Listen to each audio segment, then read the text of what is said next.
Because when I graduated, I told my parents, I was like, look, I got two older brothers that are in school right now, and they're in 4-year schools. And I got, my parents had a house. They were probably going to refinance. They had a mortgage that they probably shouldn't have been able to pay, but because of loans, they could pay if they borrowed money. So my parents co-signed loans for my brothers to go to a 4-year. I applied to UC Davis, got in. I applied to Cal Berkeley, got in. I applied to Stanford, got in. Couldn't pay for it though. The loans that I tried to get, couldn't get them. Couldn't get none of them. So I was like, you know what? I looked up Academy of Art College in San Francisco, and they had a sister school in LA. So I was like, I could choose which one I want to go to depending on where I want to live. Yeah. So I was like, you know what? Let me go to San Francisco. Moved in with my homie because his mom got him a place and he needed a roommate, and our parents were close. So I stayed there with him, helped him pay rent because it was like fucking $1,300 for just one loft. So we had to split the loft into two. We only had one bathroom too, bro. Oh, shit. Like we almost had to like camp out every night because we were such close friends anyway. It was like, yo, let's just camp out. Yeah, we're gonna happen. Yeah, but then at Academy of Art College, bro, I started noticing some wild shit. I met this dude who was at my orientation, and he was like, yeah, I'm a senior. My figure drawing class, he was teaching it. A student at the school I was going to was teaching a class and not getting paid, but responsible for my grade. How? That's exactly what I said. So I went to administration and was like, why is this student teaching a class? They're like, oh no, he's not a student. He's taking a month or a break from school, so he's been hired as a teacher. I'm like, wait. What? I don't have to finish school to be a teacher here? Is that what you're telling me? And they were like, no, he's a special case because he was a teacher at another school and he has the qualification. I was like, but it just sounds unethical to have a student off taking a break, but also being a teacher. It just seemed wrong. And he was teaching the class, but then he was like hating on everyone. Cause his ego is playing a part of the huge. Come on. His ego was full blown. But check this out. He was also hitting on the hot chicks because he knew how to draw. Yeah. And all the hot chicks were like, oh, teacher, teach us how to do this. And he's like, oh, yeah, girl, sit over here. Let me just show you like this. And you get real close to him, too. Like, see, you got to do this. He saw someone else play that game. And learned did the it, same and did the same fucking thing. Yes. And then so I was like, dude, fuck this. So I took all my money that I got in the student loan, and I was like, look, y'all could keep it. I don't want it back. Give it back to whoever gave it to me, Sally Mae or whatever. But then my mom told me, she was like, boy, go get that money. That money is yours. That was from like your trust fund when there was that fire over in our neighborhood. We got that money from the city. I was like, oh, okay. So I went and got my money, and I was like, damn, I still don't know what to do with it. But then my homie was going to Expression. And Expression was like, yo, we don't promise nothing. All we promise is that we'll give you 24-hour access. Most of our teachers work for Pixar right now. And it's what you make of it. So I was like, okay, it's pretty cool. Yeah, it's more of it's kind of honest. Yeah, it's just honest. And I didn't even need to put no money down before I started school. Like, they gave me like a month to try the class. Like, what they call it, auditing the class. And they gave me a month to do it. And I was like, they let you fucking, wow. I didn't even go to school yet. They're like, yo, just take the class for a couple weeks and see if you like it. And if you don't want to go to school here, that's fine. But that's the class you start with. Yeah. So I'm sitting in on the class. Shit was dope. They grouping students up, making movies and all this shit. And I was like, oh, that's sick. So I signed the contract. I think I got a loan from Western something bank. And then I had my, what's it called, the FAFSA? That you fill out, and then they give you a little bit of money, or they give you like book vouchers or some shit. But I didn't need no vouchers because most of my shit was digital now. Like, I wasn't at Academy of Art College where I had to buy pencils and all that shit. And so I was like, yo, I'm gonna put all my money into just buying a laptop and shit to deal with this school. I do the first couple of classes, it's all good. I'm with a bunch of other people, they're grouped everyone randomly. The teacher's an asshole, by the way, too, like the other school. He's over there being super judgmental on shit. I remember my first one-on-one teaching, like, whatever with him, where he critiqued my book. He was like, what's this? And I was like, it's supposed to be a tire. I didn't have enough time to finish it, because we have class, like, every other day. You asked me to draw 24 things. Like, I didn't finish most of this shit, you know? He was like, well, I don't see why you couldn't finish it. If I do it, it'll be easy like that. Of course it'll be easy if you do it. Like, you're a teacher. You're supposed to be teaching me. Yeah. Teach me how to do it better then. Teach me how to be faster. Teach me how to cut corners. Teach me something. I don't care. So I didn't even finish that class. I dropped out. I didn't even go back. I dropped out. I was about to drop out of school, but then I was like, you know what? I'll just take the F. I'll pay for the class again. So I used my money from Academy of Art College. I had like $2,000. I was like, I'm gonna take that fucking class again and pay for it. I'll pay for that one, and this one is gonna be the real time. I went in that class, dude. I told everyone, I was like, yo, this is one of those hard classes where it's like, if we don't group up and be a team, we're all gonna lose. So it was like, I made a drawing club. We stayed there, even after the lesson, we stayed and bogarted the classroom to the next class to help each other draw. Because I was like, yo, the teacher's not teaching us. So we need to help each other. At least reinforce the lesson that we had, you know? And so that was, dude, it was the only drawing boot camp class where everyone passed. And it was because we had, like, all the other classes I had before, we all grouped up. And we're successful because we had more minds on one task. Yeah. And we all got the same task as homework. So if we all helped each other with each other's homework, it'd just be that much easier. But they don't teach that. When you get to your core of everything, they tell you to abandon everyone else and to be selfish. They tell you to be selfish, and they tell you that it's like, oh, you know, you can't, you know, in life you can't partner with anyone to make money. But it's like, dude, if you are friends with the people who are excited about the same things that you're excited about, there's no need to argue about money. Because there's excitement for the craft. And that's what happened. That's why no one cared. No one cared if they got an F. Everyone tried their best because everyone was encouraging everyone else. So it didn't matter who did bad, but everyone passed. Everyone got a C or an A. You know what I'm saying? And it's like, unless the students get together, the teachers ain't gonna teach you. You gotta remember that for the teacher, it's still a job, bro. It's not. They don't even want that to be their life because they imagine their life being somewhere else. Yeah. Especially as a teacher. They say, what's that old saying? If you can't do, teach. But it's like we need teachers. We need educators. We need elders. But it's like the elders, they say they're not qualified to teach how it used to be taught no more because there's new ways of teaching. But it's like, dude, there is no new way of teaching. There is only a better way of teaching. There's no new way. It's how you get through to one singular person because that's teaching. When someone listens to you and takes your advice, that's teaching. When someone asks you for advice, that's teaching. When someone asks you to listen and you don't even say anything, that's teaching. Because even though that person is just talking, you're teaching them that people will listen. Some people will. You know? And it's like, damn, dude, like, teaching is so easy, but they make it so complicated because they task us with certain benchmarks throughout the semester. They like, okay, these days you gotta be here, these days you gotta be here, these days you gotta be here. But they pyramid it, bro. Dude, it's not functional because you have great loss, but there is no loss for the company. Because you still get all the students' money. They drop out. It's almost like you make it hard enough for them to give up. You force them to give up because it's so hard. And that's not teaching.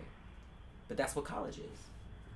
You make it so hard for them to communicate with the teacher. You make it so hard for them to study by compounding their classes on a daily basis. So they have to do multiple papers in one night. And then it's like, they're too exhausted to listen during the day. But the teacher doesn't care. Just give me the paper, I'll grade it, and then that's your grade. Where did the teaching happen? Yeah, man, because the teacher still has a dream, man. It's because we're human. Yeah. We're human regardless. No matter how much of a role we could play every day, we're everything, you know? We are that. We're creative in every way. Yeah. In everything. Even the people that aren't creative are creative. Like, yeah. My friend used to tell me, he's like, dude, I'm not an artist. I can't even draw. I was like, let me see. He drew a picture. I was like, did you not just draw that? You thought about it and you drew it. You're an artist if you can do that. Art is just bringing whatever your imagination, whatever's in there, bring it out in some form. Drawing, music, playing, skipping, jumping, flipping, gymnastics, sports, whatever. All of it's art. Because it's creative expression, especially like things like dance or, you know, I won't say acting because acting is kind of twisted a little bit. But performing, I should say, like poetry or stand-up comedy or theater. That's art. Like, taking something that was just words or just music notes or was just a sketch or an idea and turning it into something that people can look at and understand. You're a freaking artist. Why is there no functional class that teaches you how to turn your creative ability into money?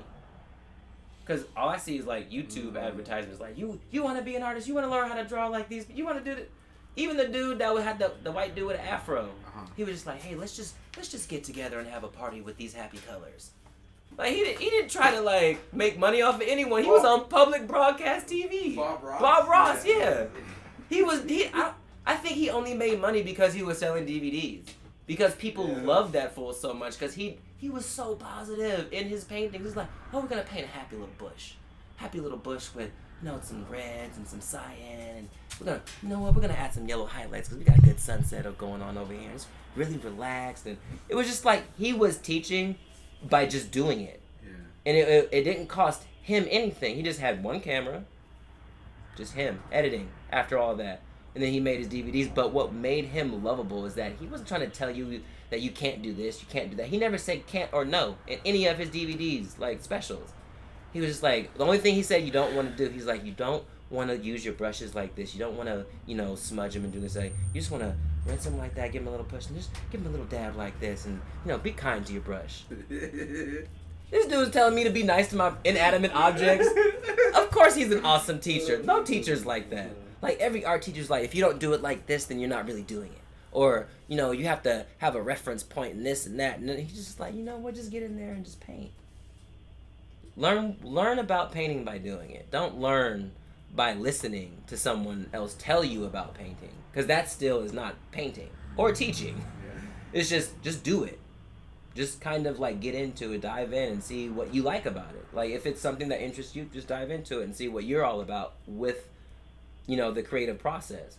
But no one teaches you that shit. No one teaches you how to, like, everyone thinks they could be an art teacher by, like, downloading lesson plans from, like, some website. Like, sometimes it's like that because, like, you have kindergartners who just do shapes and colors and stuff like that. And it's like numbers. Yeah. Because sometimes you want to look at it like numbers. Exactly. Like 1 + 2. Exactly. And like 2 parts this or 3 parts that. And you start to get a real understanding of like, okay, this is how I should start doing it.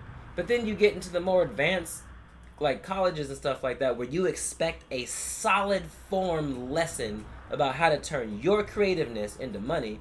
They're trying to teach you all over high school again. That's literally what they do. They make you go to design basics, or they make you go to like something basics, and they try to say, oh, well, we tear you down to build you up. That sounds like the army, bro. Like, this ain't the army, this is art school. You mean tear me down? Like, why are you trying to tear down creatives? Aren't you supposed to, like, help creative people? Like, why are you trying to tear anyone down? Like, why is that even in your school charter or motto? But that's what they all say. We'll tear you down to build you up the way this school does it. And it's like other schools do it another way then, I'd probably go there. Because I don't want to be torn down. Like, I don't want to be, like, begrudged upon. Because, like, say you're talented. And, like, then the teacher's going to tear you down. But you were actually talented, but now they've torn you down so much, now your confidence is super low. And now it's like you're afraid to, like, let loose. Because of how much shit he talked about you. Or you're afraid to let loose because of how you feel your homie is gonna like, yo, you didn't edit my song like that. Why your shit sound better than my shit? And I paid you. Blah, or some shit, stupid shit like that. Like, it's meaningless shit that it's like, it butts you at heads with other people who are doing the same thing. Because it's like, if he's not talking shit to everyone like they're talking shit to me, or like he's talking shit to me, how is that fair? You're not tearing down everyone equally. You're tearing me down because I'm talented. And that's fucked up. Because that happens at any school. I'm going to tell you that right now. No teacher likes a smarty pants. They'll even say that. They'll be like, why do you care so much? Oh my God. And they'll say some shit like that in front of the class and everyone will be like, ha ha. But it's like, dude, I care about my grade, bro. Like, I'm over here fighting for my grade. You going to tell me to stop? I'm over here like trying to hold on because you bashing me and telling me my shit's whack because I'm not doing it right. And then, like, what do you expect me to do? You expect me to come at you like, oh, okay, did I do it right now, sir? No, fuck that. I'm going to beat you over the head with my art. I'm going to turn my volume up. You know what I'm saying? Like, up to 11, you know? Like, I'm not going to let anyone do that. But then it's like, that's what makes them come down on you harder. Yeah. Because they see you building your confidence back up. And they're like, yo, we got to get down on them harder. Now I'm going to get the whole class against them or something like that. Or, dude, you wouldn't even believe the shit that teachers do. Because teachers one day wanted to dream big. Yeah. But then they settled in as a teacher. And then they want to make you pay for that shit. They want to project their inconsistencies and low confidence on you. They want you to believe that you're like them, but you're not. And that's not teaching. But that's what you pay for in college, dude. That's why it's a fucking scam. Dude. Dude, my experience graduating high school was literally teaching me all that. It was like long story short, my economics class was my final history class, 10-page paper. You write it, you pass, you graduate on stage, everything. Okay. I wrote it all, and I plagiarized 2 lines in the beginning of the paper. I took it from because I had saw the Zeitgeist. Yeah. And I saw the version of the Zeitgeist, like the third part, that's the addendum, and it's just about the monetary system. Yeah. And about how things are already digital since the early 2000s. Oh, yeah. And, just breaking down bonds, how it's just all fake bullshit, pretty much.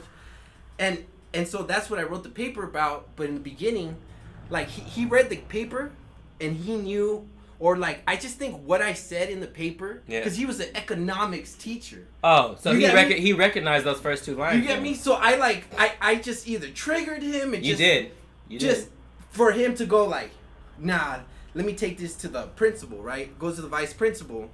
Damn. Then the vice principal, he because that school was a charter school, and they were really about being international, and that vice principal would take us on like protest walks, like, but the specific ones, like, you remember when they had the whole campaign of AIDS in Africa, and they were practicing vaccines, right? What? Okay, so when you learn about coronavirus, what the Bill fuck? Gates, right? The reason why he was he was like, let's go give it to him in Africa first. Literally, they've been testing since early 2000, been testing in Africa, and they use this campaign in the schools saying, oh, Africa's full of AIDS. It's AIDS in Africa, that's why we have to do these vaccines. Bro, and they're coming to populate control. Bro, there's more AIDS in Brazil than there is in Africa, bro. Like, I'm gonna tell you, in just the country of Brazil and South America, just there's more AIDS there than there is in the totality of Africa. Because people in Africa, it's like we're immune to a lot of shit. And I say we because I'm partially black. Because I'm mixed. Origin of man though, dude, and power, exactly. And just fucking ancient ancestry. It's not even just that. It's just that because native culture has always built up the most immunities to things. The only time we get wiped out is when we're introduced to other types of folk. Like, look at what happened with the smallpox with the Native Americans when the Pilgrims and the Europeans start coming over here. They didn't have immunities to those diseases. You know what I'm saying? But we have immunities to all the wild shit like malaria, like dengue fever, like shit you get from mosquitoes or bugs or something. Like, we got all the immunities for that shit. We just have no immunities for the flu because the flu came from Spain. It didn't come from, we didn't have no flu until they got here. You know what I'm saying? So it's like, when they talk about Africa, I'm just like, bullshit all the time. Especially when they was talking about, because I grew up knowing what apartheid was. I knew that these fucking Europeans had started making communities out there in Johannesburg and South Africa and shit. Because when I went to church, my preacher was from Johannesburg, and he left because of all the shit that they were doing there when he was young. And because his mom, he's like that one dude, what's his name, that does the show, the Daily Show, the Trevor Noah. That his mom was white and his dad was black, or vice versa, or whatever. Same thing with my preacher. This motherfucker, he was either could walk with his dad, but not with his mom, because his dad was white, his mom was black, and he was fair skinned, so he couldn't walk with his mom, because they'd be like, "What are you doing with this child? Who are you married to?" Like, they would ask her all these questions and shit like that. So his family left Johannesburg in the early days of that shit. Then they started segregating people and killing people. They were there because of the missions. Yeah. Because I think his mother I forget where she came from. She wasn't from South Africa. She was from somewhere else. But his dad was second generation European South African. So he was white, talking like the South African accent. But it was kind of it almost sounded like Australian kind of. I don't know even what you call that shit, like, because I'm not familiar with white people from Africa. You know, I haven't talked to a bunch of them. But they used to say that it was like every time there's like a news article about Africa, he was like, my family's out there, they say it's fine. Like, no one's getting robbed in South Africa. No one's getting murdered. Like, the only people that were getting, prejudiced upon were the black people because the white people were trying to build all these communities. Yeah, and kick natives out. Natives and steal. Bro, and steal the land because it was like bro. the natives there just had villages. They didn't own nothing. Yeah, they just had their own space, and they shared they followed the sun. Exactly, they followed the seasons. They were transitory. Bro. They were not staying in the same place. It was like, we have all this land, we can move around it. We don't have to own it to live anywhere. You know what I'm saying? But then all these Europeans came in and was like, yo, y'all can't live here because we own this much in the square or mileage or whatever. But then it was like, then it started getting to, they putting black people in like ghettos and communities and shit like that. And it's like, dude, why is this happening? All of a sudden, the diamond business goes crazy. In the 70s and 80s. Forever. Blood diamonds. What they did is they sequestered African villages because they knew, they had studied the land. They were like, yo, there's a mineral deposit here. There's this mineral, that mineral. So it's like, if we can just isolate these fools and not let them know it's here, we can mine it forever. Why do you think Jewish people love diamonds so much? How do they get them? Where do they get them from? Someone out there is mining it and selling it to them in New York. And then they selling it to these fucking fat-ass silicone-filled rich people that love it, that want it in their watches, that want this there. It's like, dude, honestly, diamonds didn't even have value back in the day. Like, diamonds was like, if you found one, it was like, you give it to your sweetheart. Bro, have you seen... Or you give it to the queen because you love the queen so much. Bro? Have you seen Uncut Gems? The one with Adam Sandler? Bro, are they trying to make opal the big thing of the next diamond? Yes, dog? because it's a useless... You make opal out of anything. If you burn it hot enough, it'll change color. Any rock. So if you burn anything, could become an opal.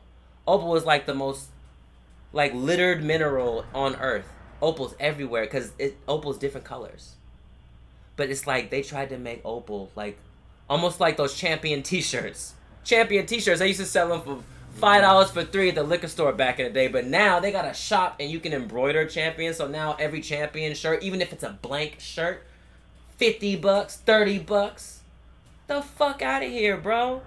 Are you kidding me? That shit used to be $5 for 3 shirts. And now you selling them for $50. All they did was someone bought the company and rebranded it because they wanted to make more money. They must have got everything for cheap, and they were just like, yo, I'm going to turn Champion into a moneymaker. Same thing with diamonds. They get these people to sacrifice their lives to get them, and they sell them, and they give them a dirt cheap price, and then they sell it over here. You see how much he bought it for in blood and Uncut Gems? He bought it for what, $10,000? Bro. 50,000? And then he's trying to sell it for like $2.2 million. Use a basketball player. Dude, like convince, dude, that's what, it's the most... And not even a good black basketball player. The blackest, most African-looking basketball player. Yeah, man. Come on, man. The fact that Adam Bro. Sandler is Jewish. Dude! In New York. A Jewish man in New York with all these Jews trading money, loaning money, doing it. He pawned that nigga's ring. Oh my god. He pawned that nigga's ring. What kind of like, it was... Dog, what? It was a comedy movie.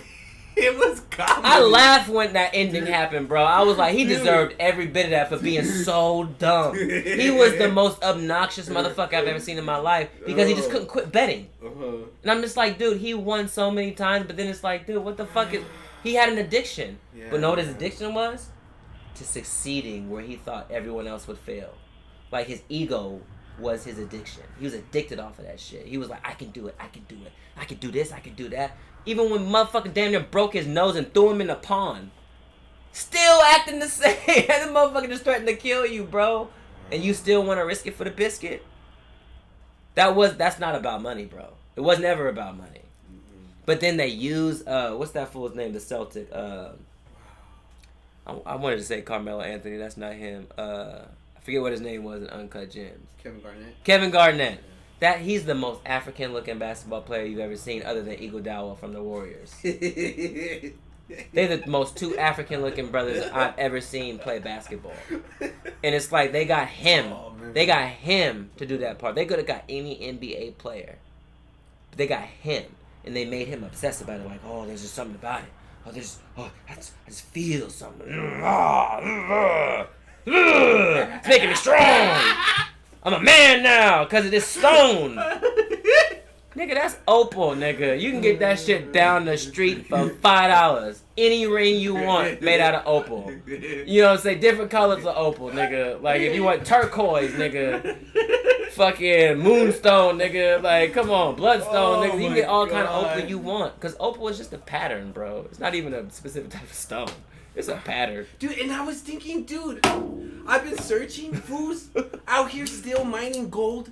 Literally finding $1 million still worth of deposits out in California still. Yeah.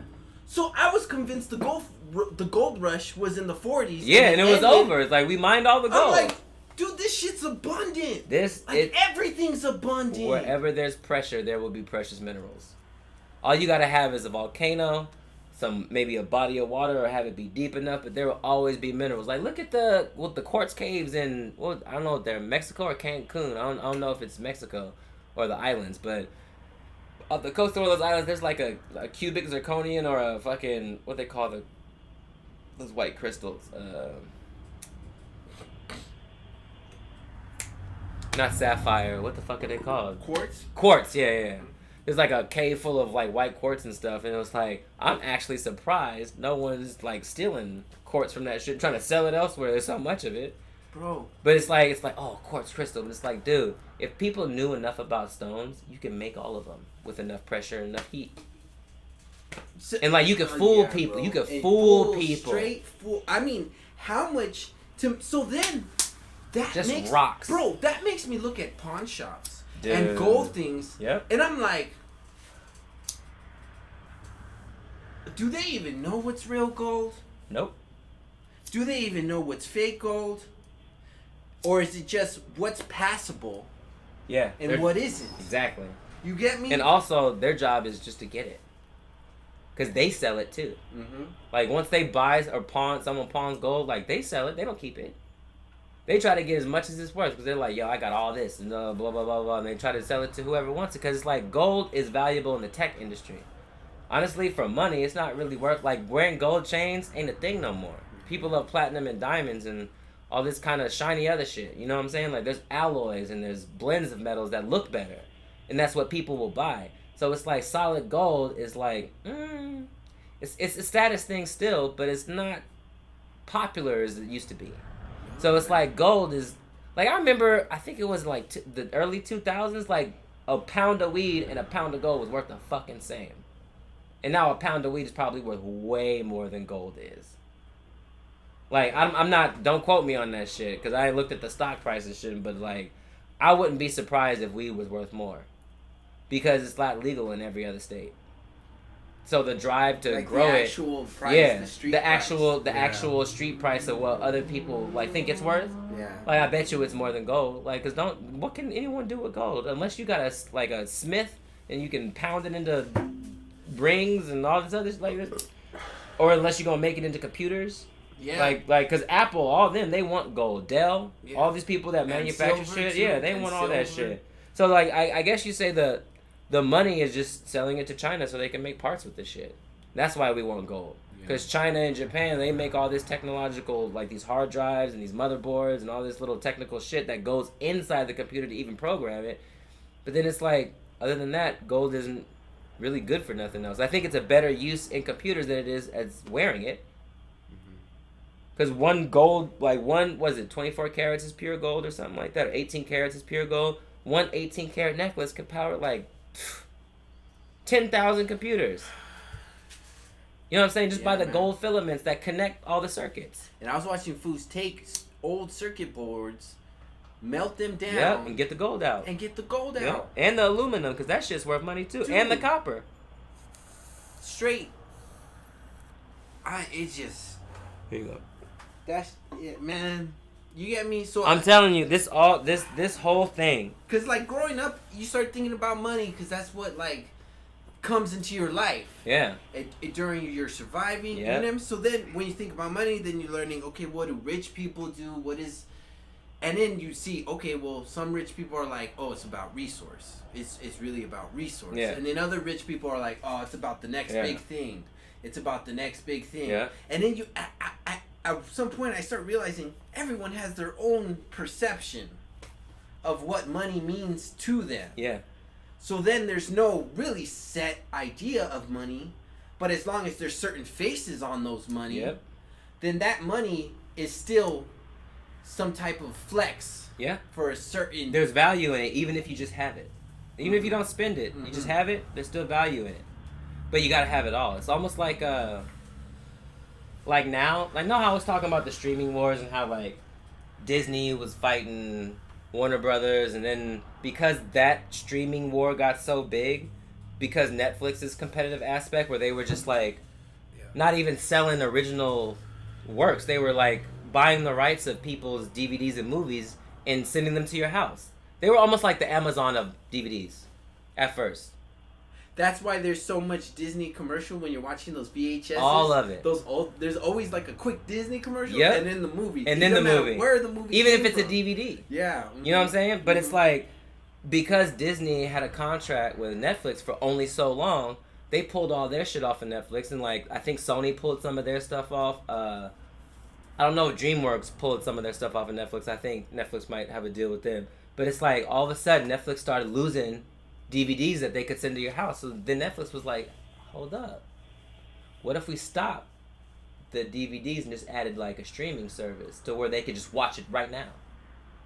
That's when they started making money. Because after the stream started happening, it was like you didn't have to get DVDs and you had to send them back. They wouldn't lose money on people not sending DVDs back at all. You know, because that's their inventory. You can't lose. Inventory is like drugs. You can't fucking get high off your own supply. You can't lose it either.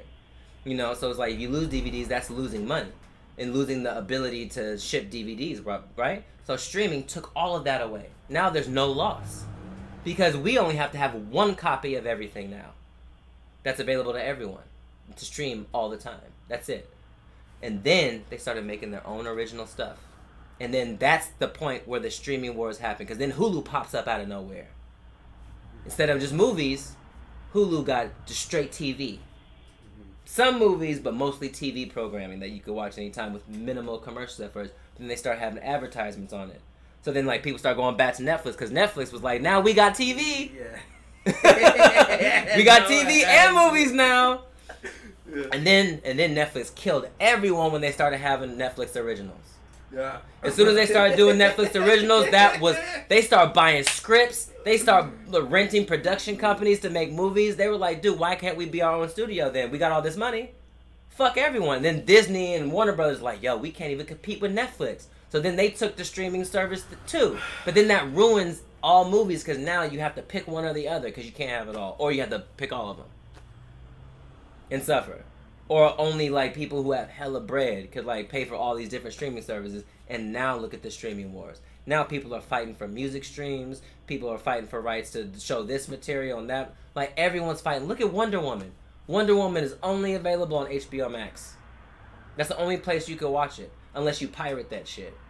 Mm-hmm. You know what I'm saying? Or if someone downloads it. But it's like, when has there ever been a time when blockbuster fucking movies that people want to see were only streaming? That's gotta tell everyone something that it's like, they don't care about the artist. They never did. Those actors acted their asses off for months, and it goes straight to DVD, bro. Everything goes straight to DVD now. Even if you're Denzel Washington or Jennifer Lopez, or it goes straight to streaming now. Because there's more money in doing that because of subscriptions and the streaming numbers. Like there's no more premiere. Nothing. No more Hollywood red carpet. It's like almost like some nerd somewhere was like, yo, I'm going to invent some kind of situation where everyone got to fucking close down because everyone hated on me back in the day. Yeah. Like, look at how hard it is to get something off the ground now. Like, look how hard it is to have the proper paperwork to even run a production company now, because now you have to be super sanitary. It's so hard to make a movie, now only the companies that have the most money can do it. So all you're going to have now is Netflix, Disney, Hulu, HBO Max. They going to kill television. Netflix, Disney. They going to kill it.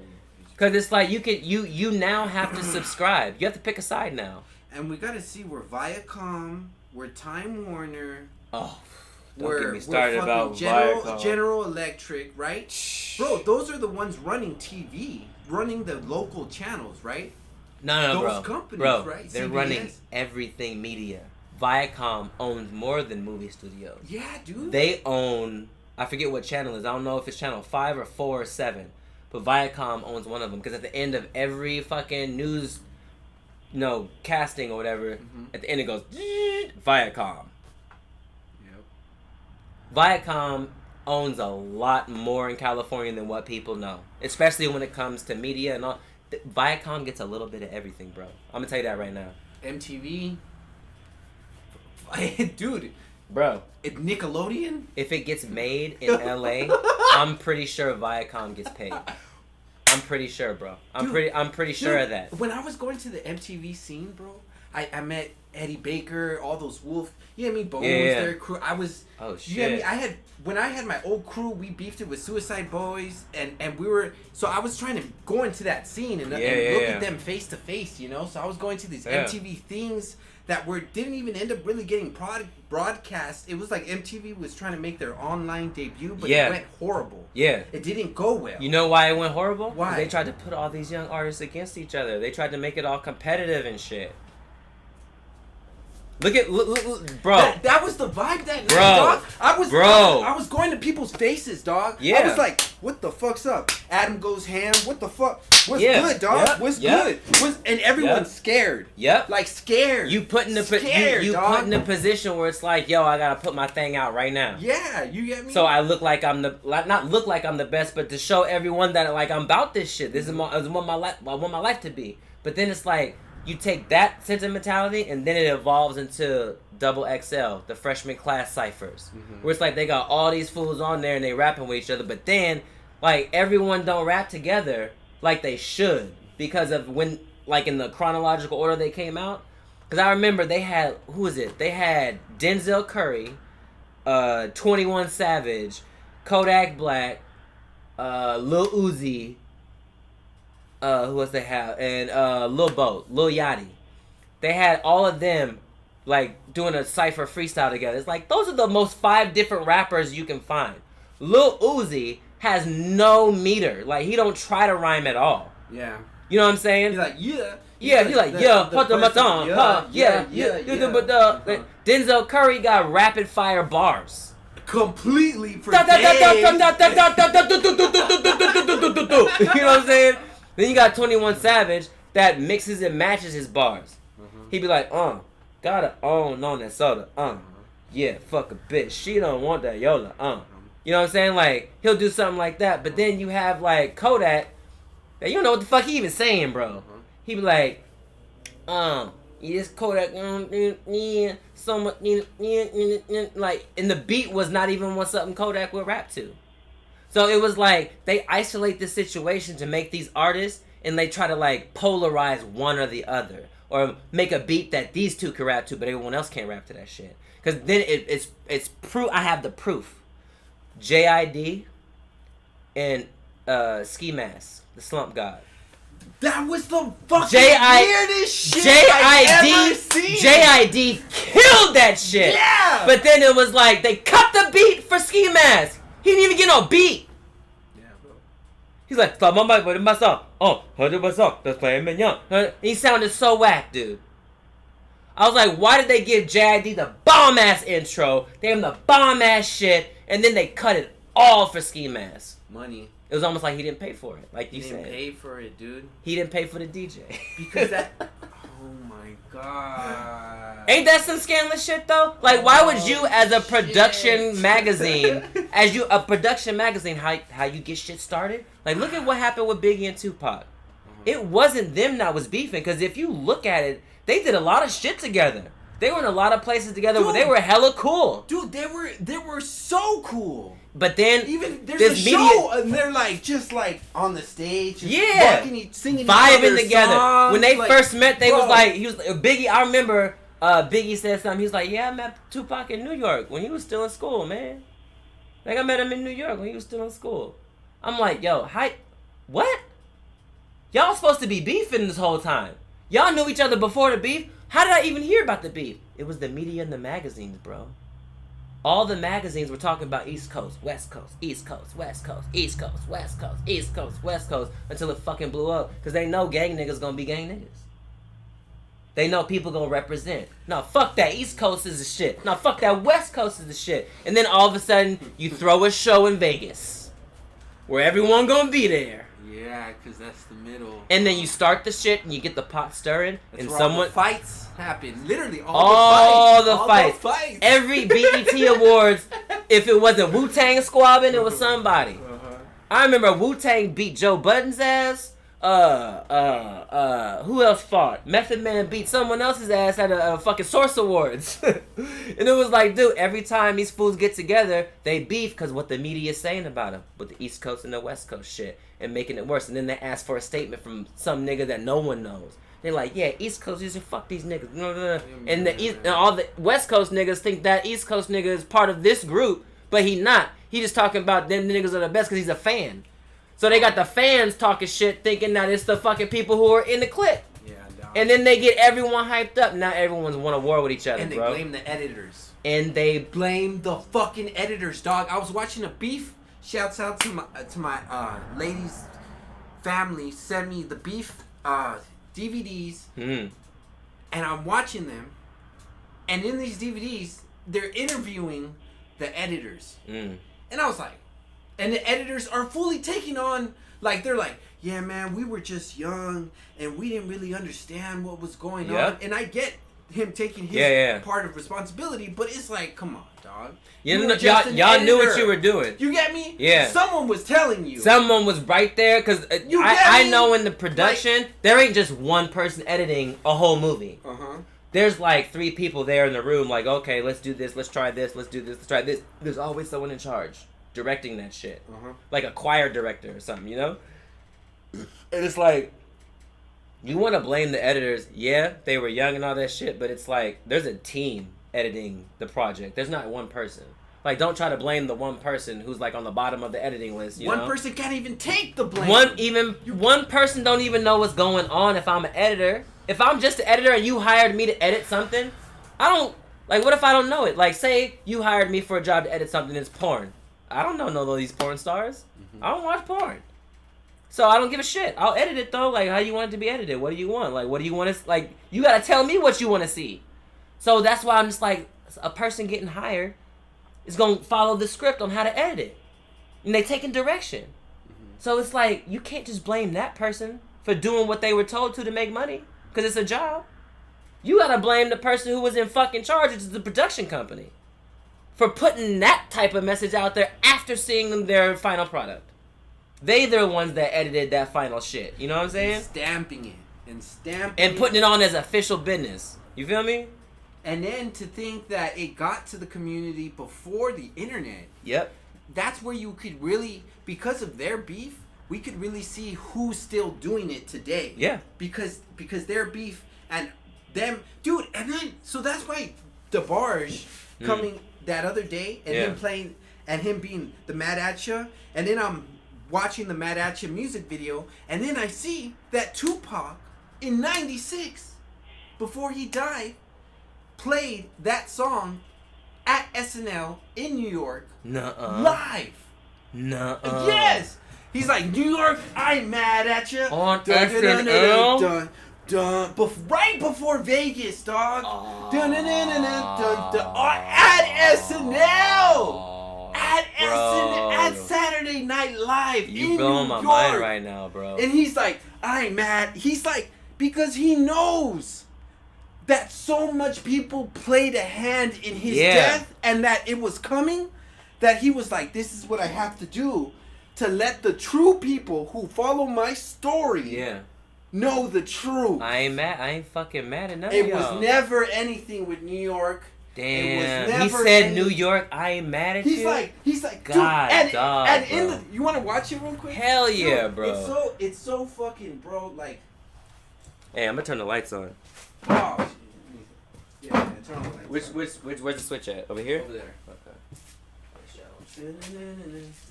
Dude, cause I be tripping because I bought Tupac's album, the one that had Dear Mama on it. I bought the single, and it came with Dear Mama and I wonder, not If Heaven's Got a Ghetto. Was it Thug Mansion? Shit, I can't even remember. But I remember I was just like, dude, like, how can someone say Dear Mama and say I ain't mad at you and have all these prolific thoughts and be labeled as a criminal? Like, did they ever even listen to the music? Nope. I wonder. They were just constantly against him. It was just like, but it was like how he looked. It was how he presented the whole thing. The whole argument that made him mad. Yeah, because it's like, dude, you guys are the ones that labeled me as a thug. Like, Tupac never labeled he called it thug music, but it wasn't because they were doing like some thug ass shit. He was like, this is the fucking song for the thugs that are out there fucking hustling because they got to. Purposely. Yeah. They bent it so they couldn't delete it. You Yeah, can't take it off. Yeah. YouTube has their way of taking off everything. Blocked, yeah, you gotta man. edit it somehow, bro. Everything I do, I'm scared of them taking off this stream, bro. Cause just play it. Nah, because it's a live performance. Yeah, and I can edit it out too when I post it. Yeah. It's just, dude, bro. Dude, there was so much prophecy in that performance, though. There was like, dude, there was intent. Yeah. There was intent. It was like that was his last attempt to settle things. But it still wasn't enough. Cause the media pushed it like way too far, bro. Dude, like they made it so bad for fools to rap. Like even Bone Thugs had a problem after getting with Eazy-E, cause Bone Thugs, they from like Ohio or some shit, and Eazy-E was from out here. But they looked up to Eazy-E, like they're the ones that were like, yo, that's not, we want to rap because of how he got down, like, and how he did it, even though like he wasn't a rapper or nothing. Like he inspired us, almost like Tupac inspired a lot of people. You know what I'm saying? Like Eazy-E inspired a bunch of people too. But it was like they made it so hard for fools to do that back in the day.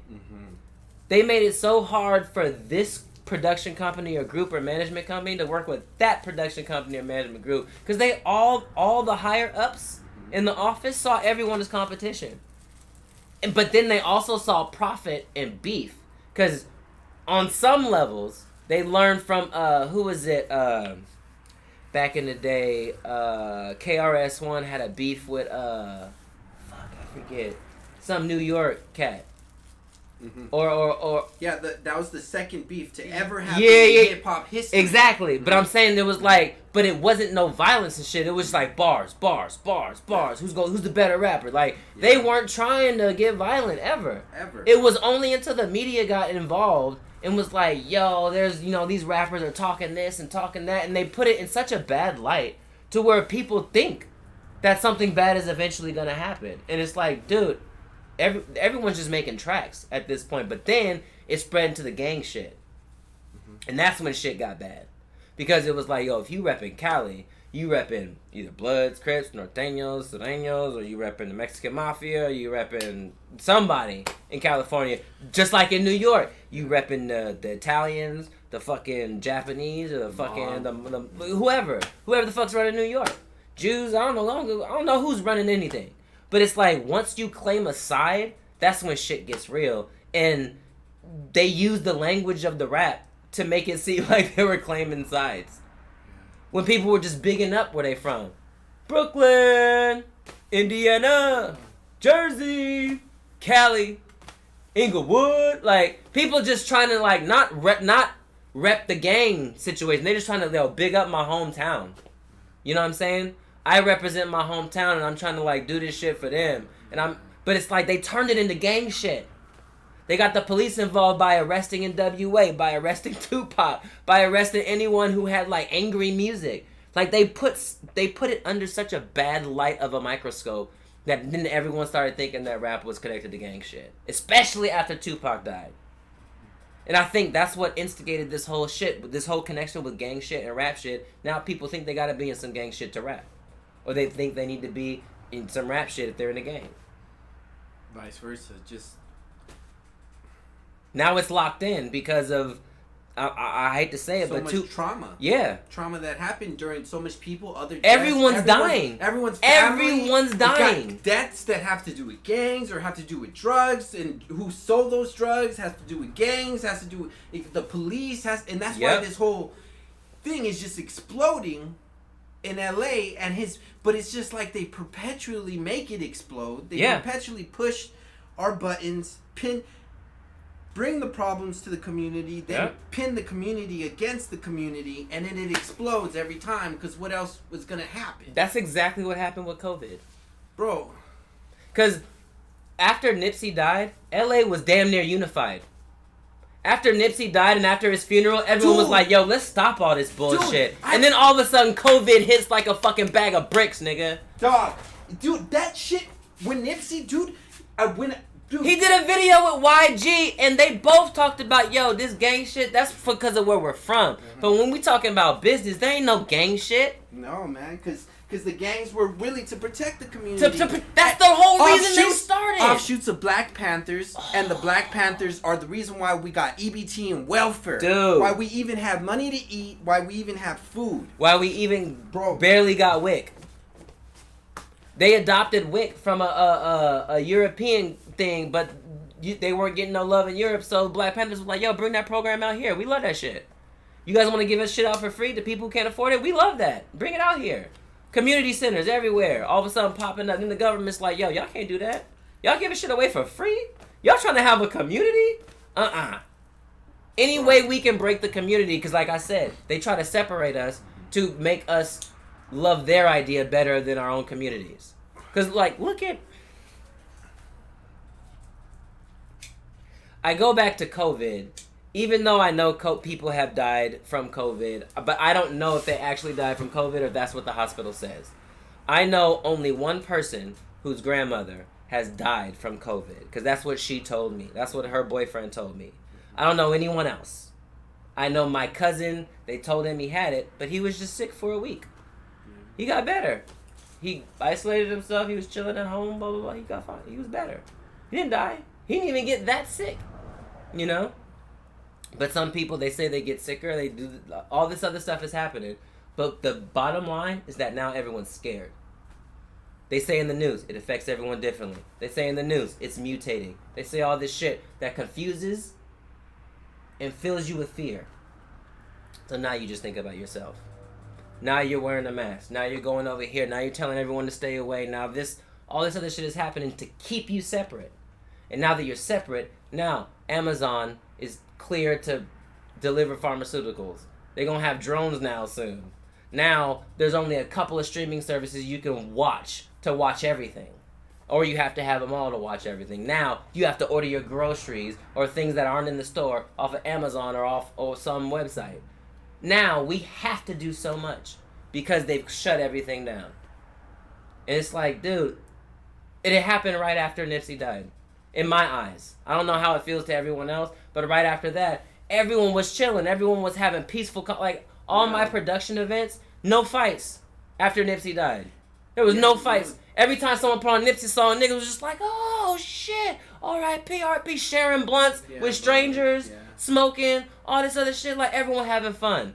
Yeah. Everyone peaceful, even though someone's wearing red, someone's wearing blue, someone got a Warriors jersey on, someone got a Dodgers jersey on, someone got the Red Sox jersey on, everyone's chilling. It's a trippy feeling. But now everyone's separate. Right after that, now everyone's separate. And when you went to, I went to his store, everyone's there kicking it, all these different ethnicities, all these different colors, red and blue. But his store was closed, and they only were doing online sales. Bro. Like, trippy though, right? No one could go into the store, and they were like, okay, we only do online sales now. How are we supposed to see what we want? It's just They got an online catalog. it's an online, like it's this. But they also have a store though. It's like, why have the store if it's all online? Bro.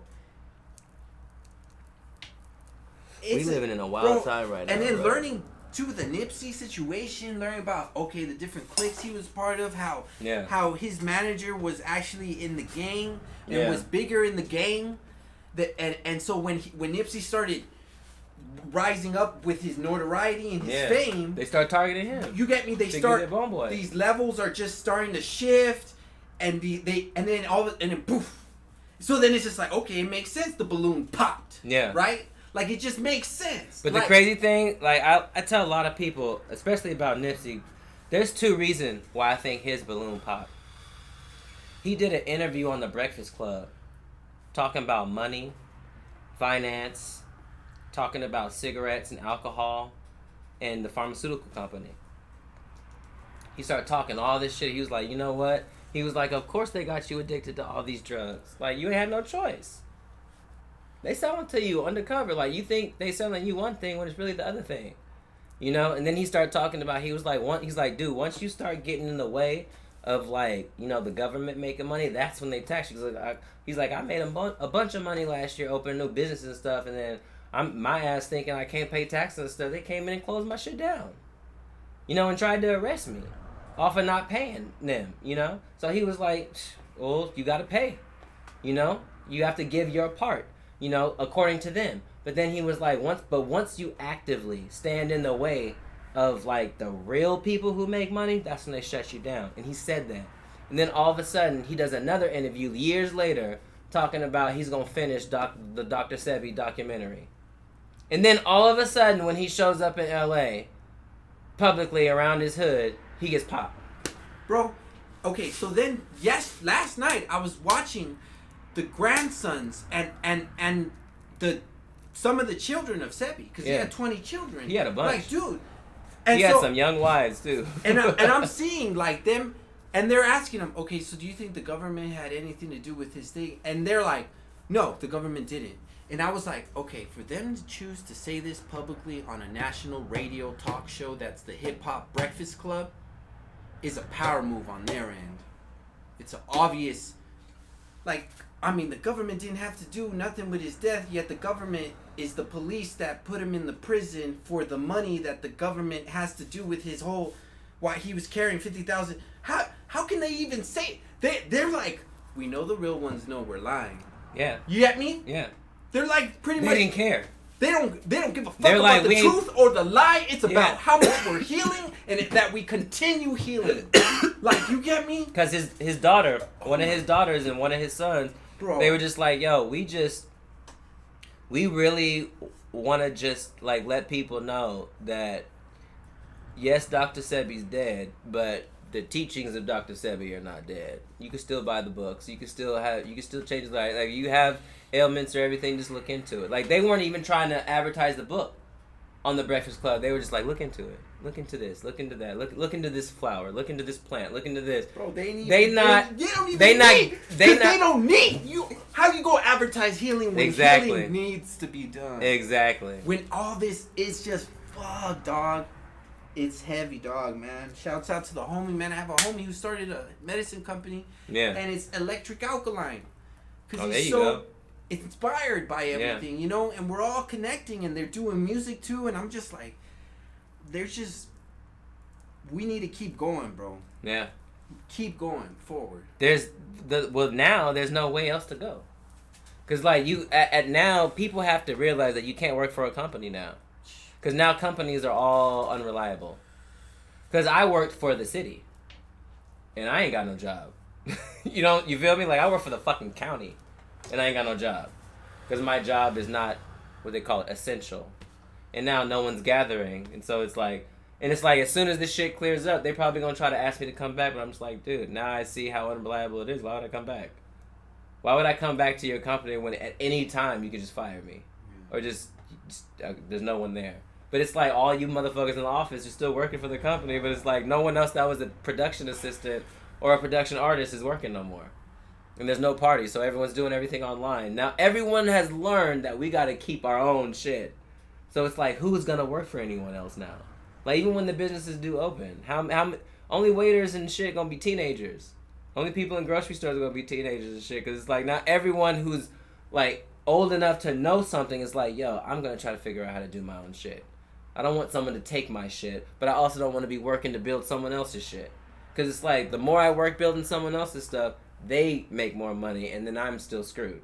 But then it's like, I could do my own shit, but it's like, it takes time to do that, because it's like, I don't know how to do it yet. Yeah. You know? And it's learning The whole step. Because our intention isn't money. Mm-mm. When we step in that zone, we're not thinking about the dollar bills we're gonna make off this track. So those dollar bills lyrics or those, it doesn't come like that. Yeah, that fastness doesn't come. It never does. Like, look at my fucking garage. It's full of canvases I've never sold. Like, but the thing is, I don't paint them for money. Like, I paint them because something in my head tells me it's like, yo, you need to put this there and leave it. You know what I'm saying? Like, sometimes I get frustrated and I want to murder somebody, so I'll draw some shit where someone's getting their head sliced off. And it's like, my brain tells me to put my rage and my anger on something, so it's like I don't physically do it. Maybe that's why I play the drums. Like, I exercise the devil before I get too violent or something. I don't know. But it's like, I'm always mad at something, and it's like, art and music is like my outlet to the me that can think clearly. It's like, when I'm angry, it's like, when I play the drums, I'm playing the drums like I ain't angry no more after I'm done. It's like, almost like I've been purified, like going to church or something, or like someone doing an exorcism or some shit. And it's like, every time I draw a picture of some shit that I was dealing with, it's like, by the time I'm done with the picture, it's like, it's there forever. It's not in me. You know, it feels like I took it out. Like, almost like when you go to the water and it's like, dude, you're feeling sad and you just feel like the water's carrying away your sadness because of how repetitive moving it is, you know? It's like, and it's a moving scene, so it's like you feel like it's taking something, your negative energy or something. That's how I feel like every artistic outlet is. And it's like, you can't put a price on letting it all go. That's almost putting a, well, you can put a price on therapy, but it's like putting a price on, like, you feeling better. It's like putting a price on a child. Exactly. Like a fucking child. Like a fucking kid. And how can you put a price on a fucking child? You can't. Oh my god. Fuck. Everything's priceless, especially children. Especially. They're the most priceless possessions. Like, I think, like, I don't know if you've watched Naruto, but there's like this scene where this dad, Shikamaru, is like one of the ninjas. His dad is talking about chess. He was like, do you know who the king is when you play chess? He's like, do you know who the king is? And he's like, yeah, the person you're supposed to protect is probably like the Hokage, the head ninja in the village. He's like, nah. Like, well, you'll realize it when you get older. And then his master dies, and then he plays chess with his dad, and he's like fucking crying. He's like, I don't know what the fucking thing is. But then he's one of his friends is like, yo, let's go to the hospital. And then they go to his master's wife, and his master's wife is pregnant. And he's like, you see that? He was like, that's the king. In her belly is the king. That's who you're supposed to protect. In every game of chess, you're supposed to protect the king. That's the king. And then that's when he was like, fuck, I'm over here moping, sad that my master died, but I'm supposed to protect his king. You know what I'm saying? Like, because the children are the future of whatever you're trying to do. There's no kids, there's no future. Yeah. You protect the kids, man. You got to. There's no other way for any culture to survive if you're not protecting the kids. That's why I get so frustrated in our community, because it's like everyone who's brown getting arrested for stupid shit that they shouldn't be doing. Yeah, dog. There's so much mental delusion. Oh, it's just mental delusion, dog. That and I come from experience of being smack in the middle of it, and realizing I'm fucking insane right now. Like, what the fuck am I doing? I'm not thinking about the real king. You know, the truth of the whole situation. No, they don't teach us that, bro. When they're raising us, they don't teach us. That's why I say, like, eventually, I want to expose the California school district for miseducating generations of children. To show that they stem from a schooling system that would cut young boys, their native boys, their hair off. Yep. Cut young girls their hair off. And force them to speak English and learn it. Force them to speak English. Took them from their homes. displace their parents. Oh, put their parents to work. Yes, put them to work, displace them, Yep. put the kids in the boarding schools. Yep. And that's where our grandmas and grandpas are. That's where they come from. Mm-hmm. That's when they were a baby. Yeah. That's when they were little kids. Yep. And that's just... And adults attempting to take their heritage away, not just to put them to work, to take a generation of memory from you. That's what they tried. That's what they did. Honestly, I won't even say they tried to do it. They did it. Bro, Raina's grandma told me a story of how when she was little, bro, she's still alive, Raina's grandma. How when she was little, she was going to school, and they would walk across the lawn of some older white lady. And this lady would always say they have pretty hair. Ooh. And then at one point, she was walking past her with her sister, and that white lady went out and grabbed her sister's head, dog, and cut it off with scissors, dog. Cut skin, dog. And her sister had to go to school with a fucking, her tail missing and fucking skin, dog. And I was like, what the Did someone fuck? beat that lady's ass? I mean, nah. I mean, you know, like, What the they fuck? were little kids. She was like going to fucking kindergarten or first grade. Little. Walking to school because Bro. their parents have to work. Because the same story that's still to this day, right? You know, like, it just tripped me out, though, because I'm like, damn, man. That old lady must have been one of those cowboy settlers out there with the missionaries. Yeah, that was just like, oh, I'm gonna fuck them up. Yeah, you Oh, know what I'm I gonna mean? make them sorry they came here. Yeah, but she couldn't do it to an adult. lawn. But she couldn't do it to an adult, so she tried to. Oof, dude. See, I'm gonna tell you right now. I don't want to say that I hate anyone, because I don't like to think that way, because I don't like to bring upon that negative energy. But when it comes to dealing with some of these Caucasian people around that are entitled and all this stuff, it just makes me sad for them. Like, it makes me not believe they can act any other way. When you see how, like, entitled people act.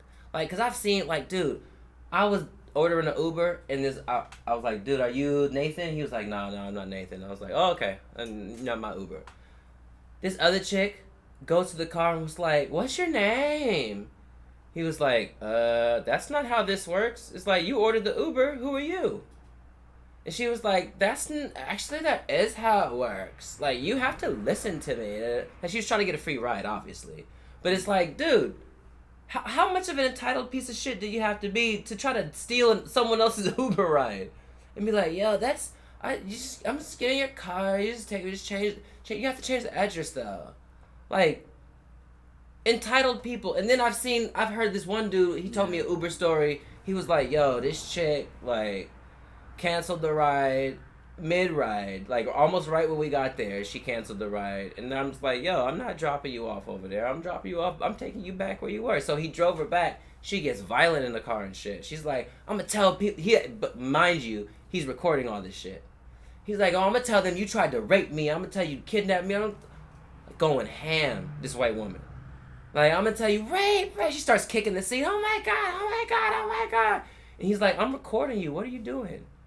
Like, why are you acting out like this? I'm recording you. It's like, you trying to get a free ride. At least just get out the car. Like, he's trying to be peaceful. Mexican dude. And she's just, like, being belligerent. And she's not even drunk either. She's just, like, fucking an entitled piece of shit.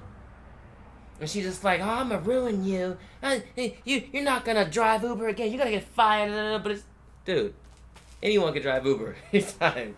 You know what I'm saying? Like, you're not going to get fired for dealing with someone like that. Especially if you're recording it and Uber knows. And he told her, he was like, I'm recording this.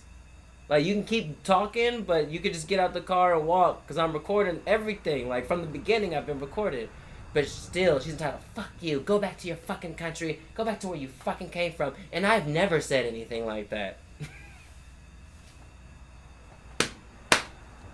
And I've never said anything like that. Bro, of course you have. You done said that shit 5,000 times on your way to the Uber. Go back to your country. Go back to where you came from. Like, you know how many people think that fucking way, bro? Yeah. It's actually more than you think. That's hella sad, bro. They let that anger just... Bro, like, because, I mean... it's that self-hate to the utmost maximum, and you're just like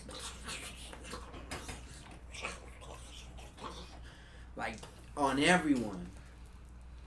They just get to that point, man. I don't know what it is, but I feel like I've seen really nice white people get pushed to the limit where they're like, "You goddamn niggers!" Like I've seen, but good white people. I've seen people do that, but they switch, cause it's like dude, trust, bro.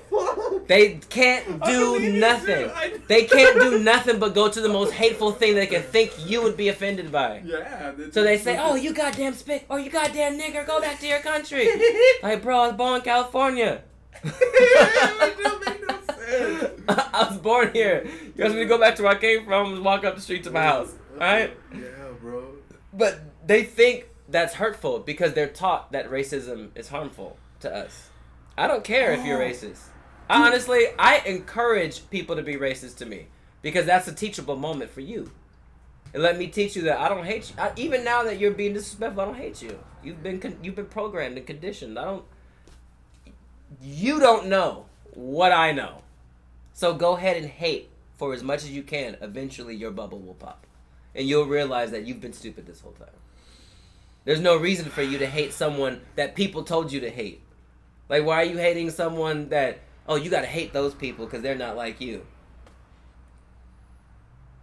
I'm gonna go ask them if they're like me. Like, nobody's like, people who watch the news are like old white people, or even like generations of like people who have money that just don't watch TV or don't like mingle with other cultures. It's like they don't know what other cultures are like, so they're just listening to anyone else who has experience.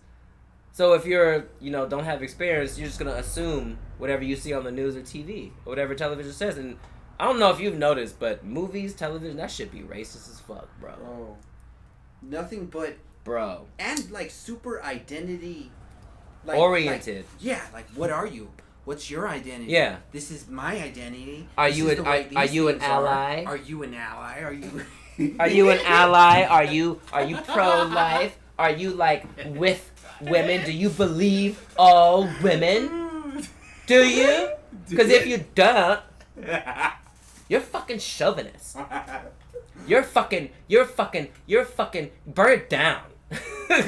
Like, it's like, what the fuck? Why do I gotta pick a side? Yeah, bro. Everyone should just be good people. Picking sides, man. And when I was young, I was like, all right, this is gonna be my side when I'm 18, and this is gonna be my side when I'm adult. And then I was an adult, being like, this is my side. Yeah. And then I'm hella like, defensive. Yeah. And it's like, dude, why am I defensive though? Yeah. Like, what am I protecting? It's supposed to be fun, right? Like, I'm supposed to be having a good time, but I'm over here like,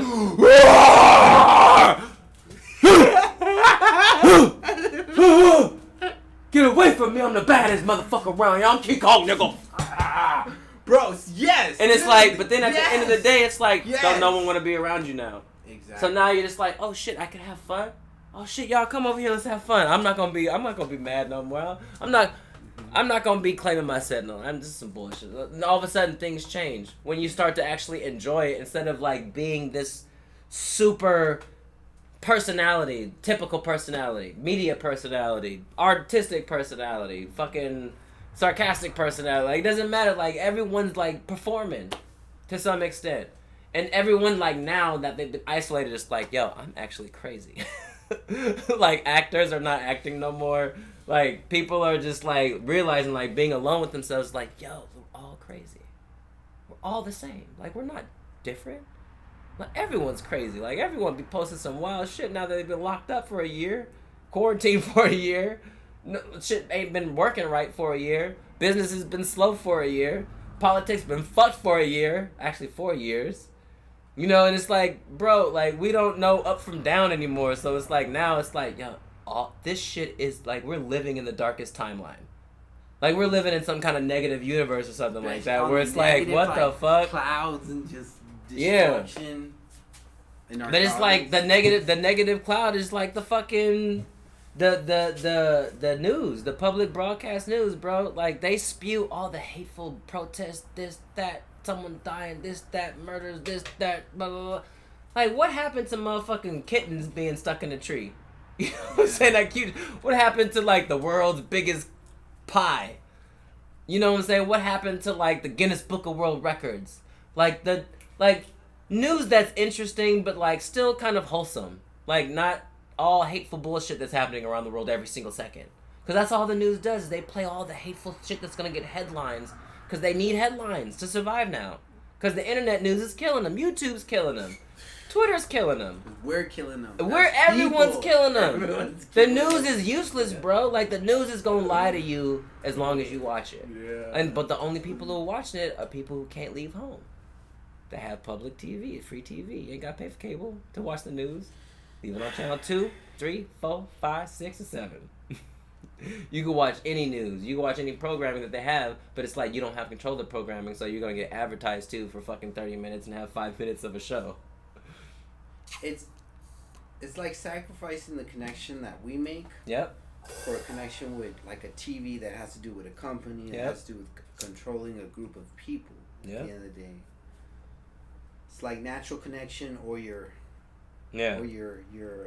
synthetic connection. Yeah, dude, it's like, leave. You either have your digital lifestyle or you have to have your like regular life. But you can't really maintain both for very long. You have to choose one or the other. That's what social media taught me. That's what I'm saying. Yeah. Like that's why I don't be on Instagram at all now, bro. It doesn't. There's no positivity to it no more. And it's like Instagram be suggesting people to me that I don't know. Like, how you gonna go through my friends list or my contact friends list and then suggest people who I'm not friends with and then put me in their feed or put their pictures in my feed? And it's like, bro, and then they be advertising people I don't know who are just trending. It's just like a friend that you end up having through the account that's helping control your life. It might not even be a real person. They might not even be a real person. It might just be a bot in a page because there's millions of those on Instagram. You don't even know who.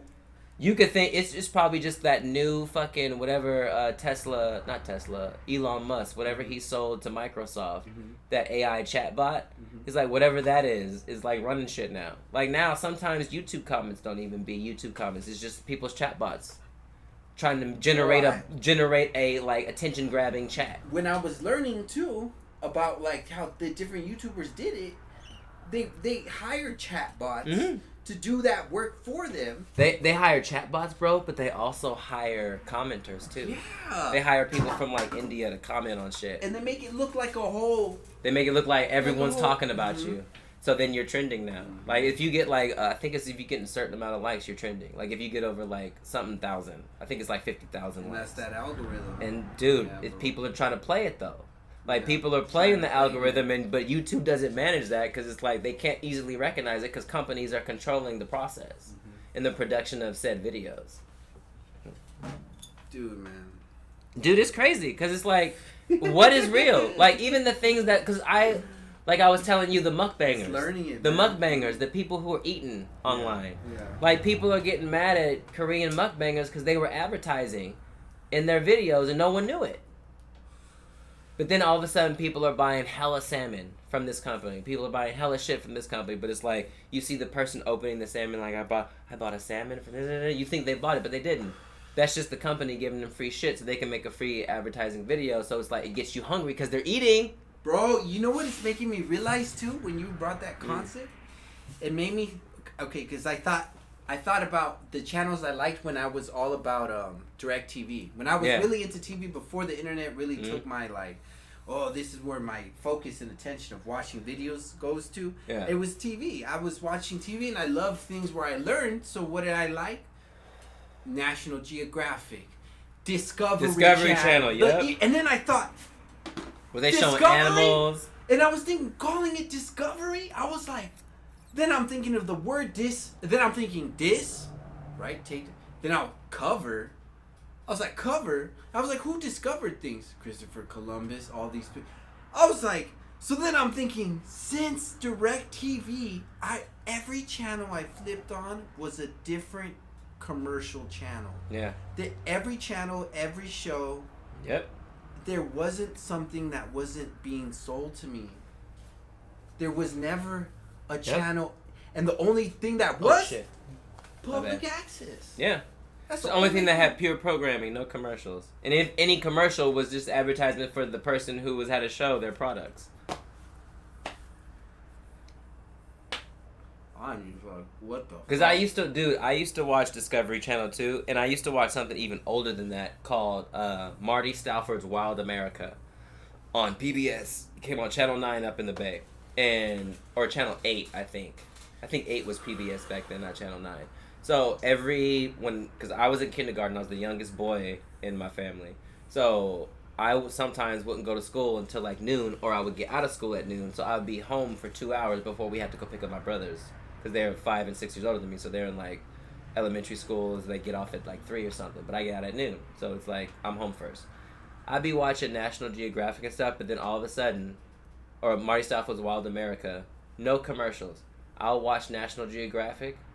All of a sudden, there's commercials with Starburst or ice cream or some game or some toy or something. Or then I turn to Nickelodeon, and then it's like there's a bunch of colors bouncing around the fucking place trying to grab my attention. And all of a sudden, they show a commercial that it's just I focus on it. And so it's like they bounce me around with programming, and then all of a sudden, I'm focused on the product that I'm supposed to buy. They confuse my mind and make me all excited and like, oh yeah, bouncy play, blah, blah, blah. And all of a sudden, commercial. It's in the middle of the TV screen. Focus on this, little boy or little girl, or buy this. Have someone playing with it in the middle of the screen. Have a kid going like this with the horsey, or have going like this with the truck, or whatever. Having fun. Show other kids having fun doing it. Then I want to do it too. Because I've just seen a bunch of kids having fun on Nickelodeon. They're all bouncing, or Barney. They've been bouncing around playing, singing, and having fun. Then all of a sudden you have a fucking commercial that's exactly like the programming. Why the fuck did they call it programming? It's all laid out. That's why studying the language itself, that's studying the code. Yep. That's the code. Our language that we were taught. Dude, it's our code. I was telling that to my girl. Dude. I was telling her, I was like, you know what, bro? If you pay attention to food, you pay attention to what cultures mingled back in the day. Every culture has a meat, sauce, and rice dish. Every culture has a bean and rice dish. Or one kind of vegan and rice dish. Every single culture.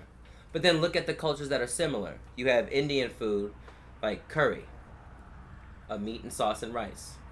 Then you have like mole, a meat, a sauce, a rice.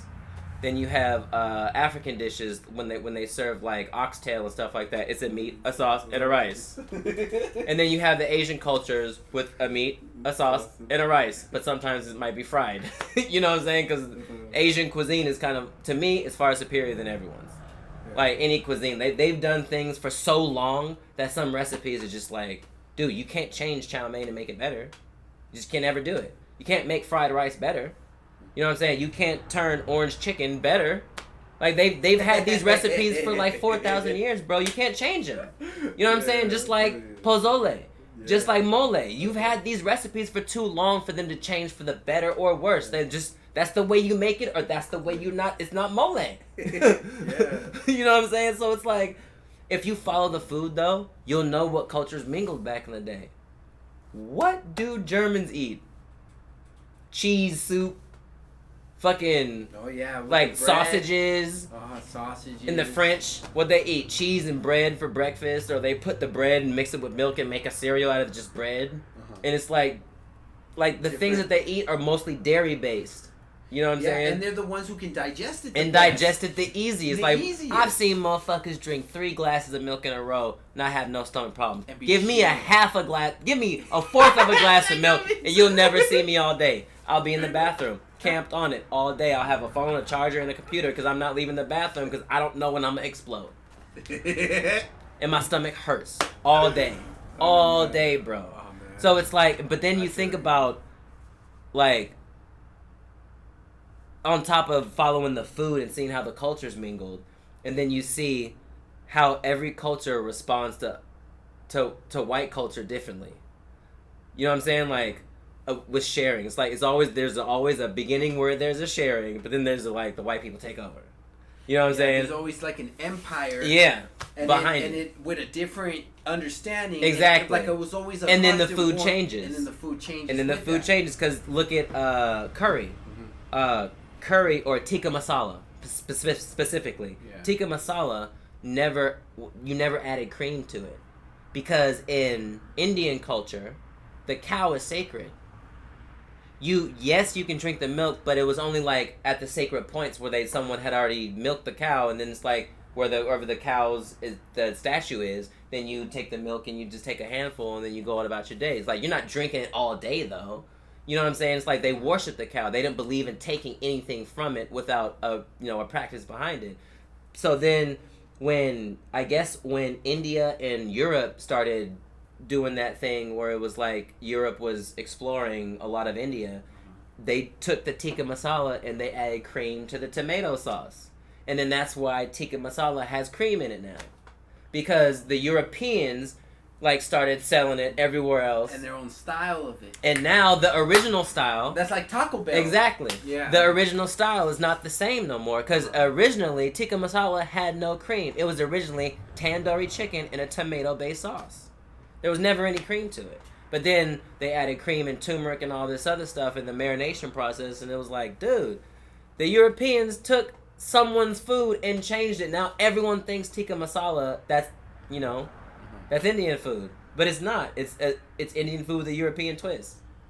You know what I'm saying? It's not actual Indian food. It's not an original recipe. And from the culture, Like Panda Express, how that Chinese food, how we perceive Chinese food out here is so different than when you go to China and you're eating actual Chinese food. Dude. It's a complete different palate change. Different. Like, the flavors are different, bro. Yeah. Like, because that blew my mind when I went to Japan. Yeah. Like, I thought Japan was going to be sushi everything. When I got there, bro, I was introduced to ramen. I was introduced to fucking Korean. Like, there's more Korean barbecue, all you can eat Korean barbecue in Japan than there is anything else. Like, all you can eat rice and barbecue for an hour or something like that. And they put it on a time limit or something like that. So you could pay, like, the equivalent of, like $12 and have all you can eat within an hour. And it's like, all you have to do is keep putting meat on. Like, keep putting the meat on the grill, ask for more meat. Keep putting the meat on, ask for more meat. So as long as you keep doing that, you can fucking stuff yourself. So there's, like, cheaper ways to eat than just sushi. Because sushi, I learned, was, like, kind of fine dining a little bit. Like, different types of sashimi is like high class, but then you have nigiri and like mom and pop shops. But then the most popular thing to eat on the go is ramen or noodles, because every spot has like a little fried noodle dish or like a noodle dish that you could get hella quick, because they got stands on the street all the time, or they got a little mom and pop shop everywhere in Japan. So it was like, I thought I was gonna eat nothing but sushi and fish. Do you know I only ate sushi one time, and I was in Japan for like a whole, I think, like 9 days. Where did you go? What city? I went to Tokyo, more specifically Shin Okubo, which is like smack dab in the middle of Tokyo. It's like 2 stops away from Shibuya and like 3 stops away from Shinjuku, which is like the main portions that everyone likes to gather. It's like the most popular places. That's like where all the hot spots and clubs are. Is it where they do where they have like all the different types of styles? There's like a 50s style. There's solos. Dude, people be parks. Yeah, they have parks. I'm like, no, there's parks randomly. Like you'll be walking. First of all, it's the biggest city you've ever seen. The biggest. Like, even when you go up to Tokyo Tower, like, it's taller than the Eiffel Tower, but the farthest thing you can see is city. Like, no, when you look out here, you see the horizon, the sun, and the water and shit. You see more city. All around you. Like, no matter what deck you look off at the top of Tokyo Tower, you just see nothing but cityscape, bro. I am not kidding you. In Tokyo. But it's like, it's the biggest city, so it's like, you get lost in that motherfucker, bro. Like, the first night we were there, we got on some trains we shouldn't have got on. And because we couldn't read nothing. Me and my homeboy Greg, we couldn't read shit. So we just got lost for a night. Like, we left our hotel room and just got lost for a night. Because it was like we got there a day early than I was supposed to meet my friend who lives out there, Max. And we got out there, we were just like, yo, we got a whole day to kill. What are we going to do? I was like, I don't know. Let's go drink. And he was like, where the fuck did we drink at? I was like, I don't know. I can't read nothing. Let's get the book. But then we went to a 7-Eleven, bro. They got 7-Eleven in Japan. Yeah, everywhere. Yeah, everywhere. Everywhere, bro. Like, every block, there's a 7-Eleven, bro. It's the 500 yen in American dollars. It was like the equivalent of like $3.99.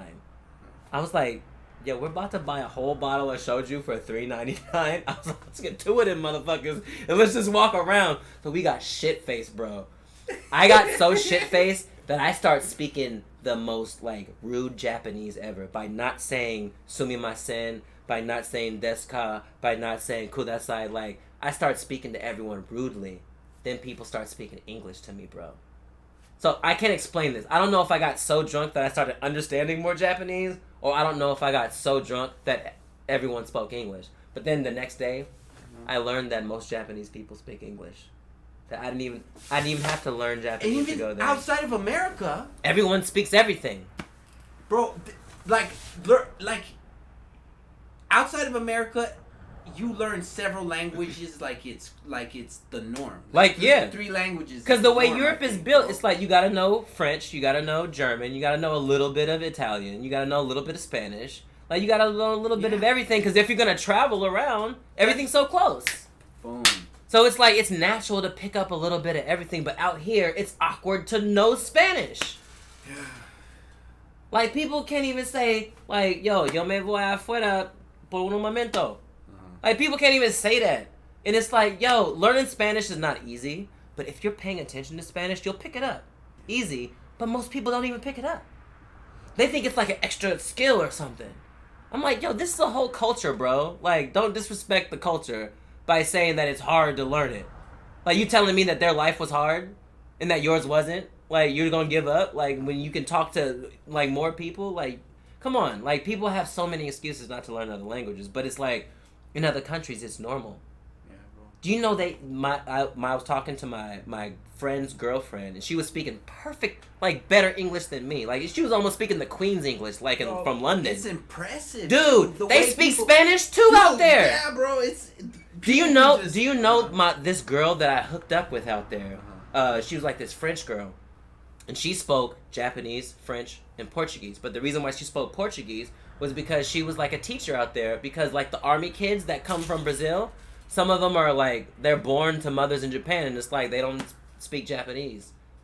You know what I'm saying? You know, like, because they don't like have the ear for it, or like they're not with their father because their father's in the army and their father's traveling all over the place. So you have a whole bunch of Peruvian kids, you know what I'm saying, that like are just culturally displaced.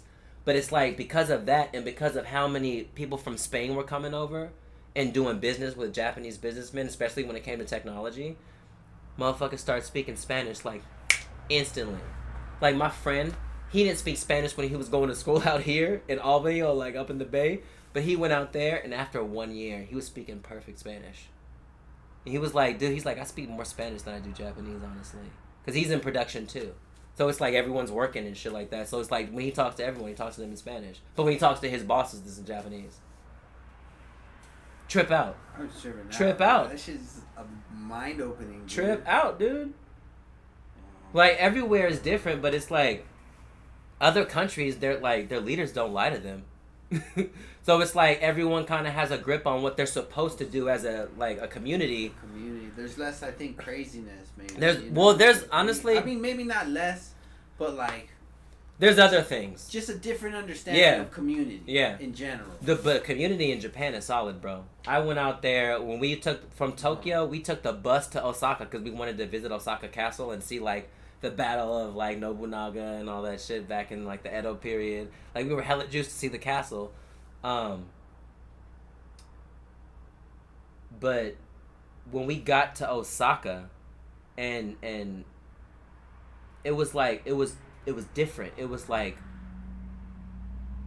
first of all, let me tell you this. The reason why I say there's a lot of community there is like we left our bags at the bus station outside on the bench. And we went to go eat, and then we went to a club because our bus didn't leave till like midnight. We went on the night bus. So we left our stuff and went and kicked it everywhere. Left our stuff there. No one was watching it. We weren't watching it. We got back, it was still there. Hadn't moved at all. Even my tag was in the same position, like my fucking airplane tag that's on your bag, in the same position. No one touched it. And I asked the guy, I was like, did anyone touch our bags? He's like, oh, no one touched your bags. Like, you guys are fine. Samurais, man. Dog. The ancient understanding of community. Like, because I think of Hiroshima, bro, and I think, why would the U.S. be so angry, egotistically, at Japan? Like, why? Because of Pearl Harbor? because of one ship. They wanted to destroy a nation. Bro. They wanted to destroy the culture. It's like they saw a threat. Yeah. Like they saw how beautiful it was, how much growth, you get me? How they saw and they were scared. Yeah, they got terrified. You were like, destroy them. Because, dude, how you gonna have people that didn't westernize until y'all got there, but then now they're making plans and they bombed a place and you guys didn't even realize it until last minute? Like, that's what scared them, is they didn't realize that how far Japan had come to defend themselves from these Western folks that, like, promised them a whole bunch of shit, but then there was, like, they weren't trying to let them keep their own imperialism. They weren't trying to let them keep their own emperor and stuff. Like, everyone was westernizing and becoming gentlemen, you know? And so then it was like, yo, whatever was left of Japan bombed Pearl Harbor. Because then the fucking nuke. Honestly, I hate saying this, but I feel like America bombed the sexuality out of the men in Japan. Because when I went there were so many gay guys and so many transgender people. And that was more common than anything. Like, even guys that would get off work, they go to, like, the fucking, like, when you cross-dress, like, the cross-dressing clubs. Like, men would dress up as women and all that stuff, and that's fine in Japan. Like, that's normal. Yeah, but it's like, when you look at their birth rate, it's like a lot of men aren't having kids or getting married because of that type of sentiment, like because of that type of like homo. Because even in the samurai culture, there was a lot of homoeroticism. Yeah, because samurai thought women did not have any knowledge at all back in the day. Like, a woman was just a vessel to have another child. That's it. But if you wanted knowledge, you have a man. It was almost like the Greek shit, like how the philosophers would fuck their understudy. Yeah. Like samurai, they would rather have relationships with each other because the men were strong. So it was like having a relationship with that strong guy. I'll get to see how they were strong, and then I'll be strong too. So it's kind of like, yo, you don't. When it comes to destroying a culture's strength, like, what do you do? What's up? Tag it. What up? Hey, have you all met? Nah. Our primo, Nandito. What's up, man? What's up, brother? I'm Nick. Nick? Nice to meet you. Nandito, nice to meet you. Pleasure. Yeah. Pleasure. Let's see. Yeah, man. I've been alright, because I'm trying to grow, man. Trying to get it, man. Hell yeah. Trying to love. How are you? Good. And now talking about Japan, man. Just talking about. I know, man. The band or the country? Life. The country. Yeah. We just talking about how, like, culturally, like, shit be backwards in America now, like, for a while now, you know? Yeah. And it's like how we were talking about language and how, like, most other countries, like, because I went to Japan, and people out there spoke more Spanish and English than they did Japanese, you feel me? And it's like, that weirded me out. Like, I got a culture shock when I was out there, and I was just telling your brother, I was like, yo, like, I spoke more English and Spanish than I did Japanese. Like, I didn't have to learn Japanese to go there, because they all knew English. Oh, wow. And it was like, and then his girlfriend was telling me that, like, both of them, because they both work production for, like, Tokyo TV and shit, so there's, like, they spoke more Spanish to all the employees, but to their superiors, they spoke Japanese. And I was just telling your brother, like, trip out on that shit. Like, how in every culture, like, in every country, like, the people doing the work are always brown. You know what I'm saying? Were they, like, Japanese workers, though? No. Not all of them. There were people who were Spanish and Japanese that were in production, but it's like, yeah, because they were mostly from, like, Spain or, like, Italy or Rome or somewhere over there. Exactly. Or, like, from South America, because there's a lot of army brats out there, too. So it's like, yo, everyone out there was speaking Portuguese and Spanish, like, in some cases, more German than Japanese. And I was just like, yo, like, I didn't have to learn nothing to come out here. Like, I thought I was going to have to kudasai, you know, sumimasen, all that stuff. You know, and, man, it was culture shock to know that in every other country, like, multiple languages are naturally learned because of how communities are together. Like, in Europe, like, you speak French, you speak German, you speak Italian, because all the countries are close together. Or, like, in South America, you speak Portuguese, you speak Spanish, or you speak Japanese, because you live in Brazil, and there's a lot of Japanese out there, too. But it's like in every other fucking country, except for America, like, everyone's, like, learning all these languages, but we're out here, some of us even struggle with Spanish. Like, some people don't even want to learn Spanish. Yeah. You know what I'm saying? Like, some people, I feel like, don't even want the community to grow. Because, like, if we all learn Spanish, we're adding another community that we can communicate with. Or if we learn Japanese. We're adding the continents. That's what I'm saying. Like, if we learn all these languages, it's like we'll have open space to talk, to communicate or negotiate or deliberate. You know what I'm saying? Like, there's all that shit that we can do if we can speak multiple languages, but it's like, why is that not encouraged in elementary school or in public school? So it's like a public school issue that it's like their institution is not educating properly. So it's like, is that the part of the plan? You know what I'm saying? Or is that part of the like agenda to dumb down the other cultures, so like these other cultures do better because they have more money, or vice versa? You know what I'm saying? Like, let's do this so we don't have access to these cultures, so no one knows about it, so everyone's ignorant, so now they have the opportunity to be racist or some stuff like that. I'm just like, dude, there's so many different reasons for us to learn more languages, but it's not encouraged ever.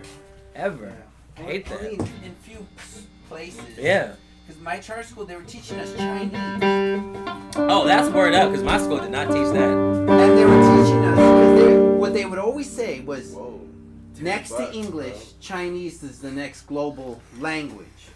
So that's why we're teaching you Chinese. Like, you Dog, I said that to my coworkers in 2005, bro. Yeah. I told them, I was like, if you guys don't learn Chinese, then I think you guys won't be able to do future business ever again. Yeah. I was like, just learn a little bit. Learn how to say hello, thank you, and where's this? Or that's lovely. Or just learn how to say anything in Mandarin. Or the other dialect, which I think is Cantonese. And then there's like traditional Chinese that's like, it's different in every region. Just like Spanish is different in every region, you know? So it's like, but if you learn that, they're buying everything. Like, there's places in Mexico that is like, there's nothing but Chinese people. I trip out. Like, that trip, dude, that, when I heard that, because my girl just came back from Puerto Vallarta, and they visited some place that was outside of Puerto Vallarta, and they saw, like, everyone was Asian. They were just like, everyone else was like, that's normal, but because they're Americanized and they went there, they was like, what? They're like, what's going on? And then I didn't even know that if you are Chinese, Japanese, or Filipino from Mexico, you don't need a passport to fly. If you're in Mexico, you don't have to have a passport to go to these other countries, to the Asian countries. Because back in the day, they've had, what's it called when you're like the governor's son or some shit? Diplomatic, fuck, I don't know why I can't think of the word. Fucking idiot. Diplomatic immunity. It's almost like having diplomatic, like, permission to go to these countries as free as you want to because they have this close relationship. I didn't know that until last year, bro. Because we started looking into my girl's heritage because, like, her dad is for sure that his grandmother's mother, that he only met, like, a couple times, was Asian. Like, he was sure of it, but he doesn't remember the language that they talk because it wasn't Noel. And he was like, I would have recognized it if it was Noel because a couple of people in his family spoke it. But he said it wasn't that. He was like, it was different. He was like, it was way different. No one understood what the hell they were saying. And they always told the kids to get out when they were like, when they had all the adults together and shit. You go, Touch. I'm all good. You good? Here you go. Thank you. But I mean, long story short, I'm just realizing this connection between Asian culture and Native culture, because you gotta remember the Bering Strait. You gotta remember that. Everyone forgets about that. Everyone forgets that there used to be a frozen landmass that melted that allowed people to travel. So it's like, when you think about it, I think of Native culture as an extension of Asian culture in some portions of it. Not every portion, but of some portions. Like the ones that were nomadic, I should say. The ones that moved around. So it's like, the features that my girlfriend has, like, she did her 23andMe, and it was like, yo, she was 23% Native, what was it? It was something from Canada. I don't know what tribe it was. I gotta ask her. But she was like Native from Canada. I was like, what? You were born in California. Your family's from Mexico. How the hell did Canada get mixed up in it? But before that, we were talking about the food. I was like, yo, if you follow the food, like everyone's got a meat and gravy or a rice dish, or everyone's got like a veggie and a rice dish, like a beans or a veggie and a rice. Like every culture's got that. So it's like if you pay attention to certain things, like you can see how the cultures mingled. Like you can see how foods change. Yeah, you can see how beans and rice change. You can see how like the flatbread changed. Like you can see how like the taco evolved. Like you can start to see things if you pay attention to how the food moved around, because every region's got their own spin on things. But like you can almost connect the dots. That it's like we're not too far removed from Asian culture or even European culture. Shit, or even African culture. Like none of us are really too far removed from it. But they'll try to tell you that you're one thing or the other, when we really are like a blend of everything from back in the day. You know? When I visited the Hopis over there, they were telling me how their elders always tell them how they're of Asian descent, and the Asian descent is connected to the Mexican descent. I believe that. And their elders like just, and I was just like, wow, man, it was just a trippy like. Well, there was an ancient native Japanese tribe called the Ainu. No one knows that. They were like the Inuit of Alaska. They were off the island of Ryukyu or Rukongai. I don't know. It's Ryu something. But there was a native tribe of people that just didn't aggregate with the army or the villages or nothing. They were just on their own island chilling for a while until like they started putting military outposts there and started like kind of displacing them and shit. Dude, it was terrible. But it was like there was a native Japanese tribe, and if you look at them, there's pictures of them online. Bro, they got their hair is like yours. Or if I got my afro, they look like, it's like mine, but they're dark-skinned Asian. Dark-skinned Asian in like, Japan, native to Japan. Filipino, like Filipino indigenous tattoo, ancestral tattoo medicine. Whole bodies having their like symbols and prayers and everything, you know. But you know what's just crazy? As YouTube video about the elder woman that does the tattoo work and all them, she like, it's a trip. She does it. So many people worldwide come to get tattooed from her and shit, and it just caused kind of what happened to Maria Sabina, you know,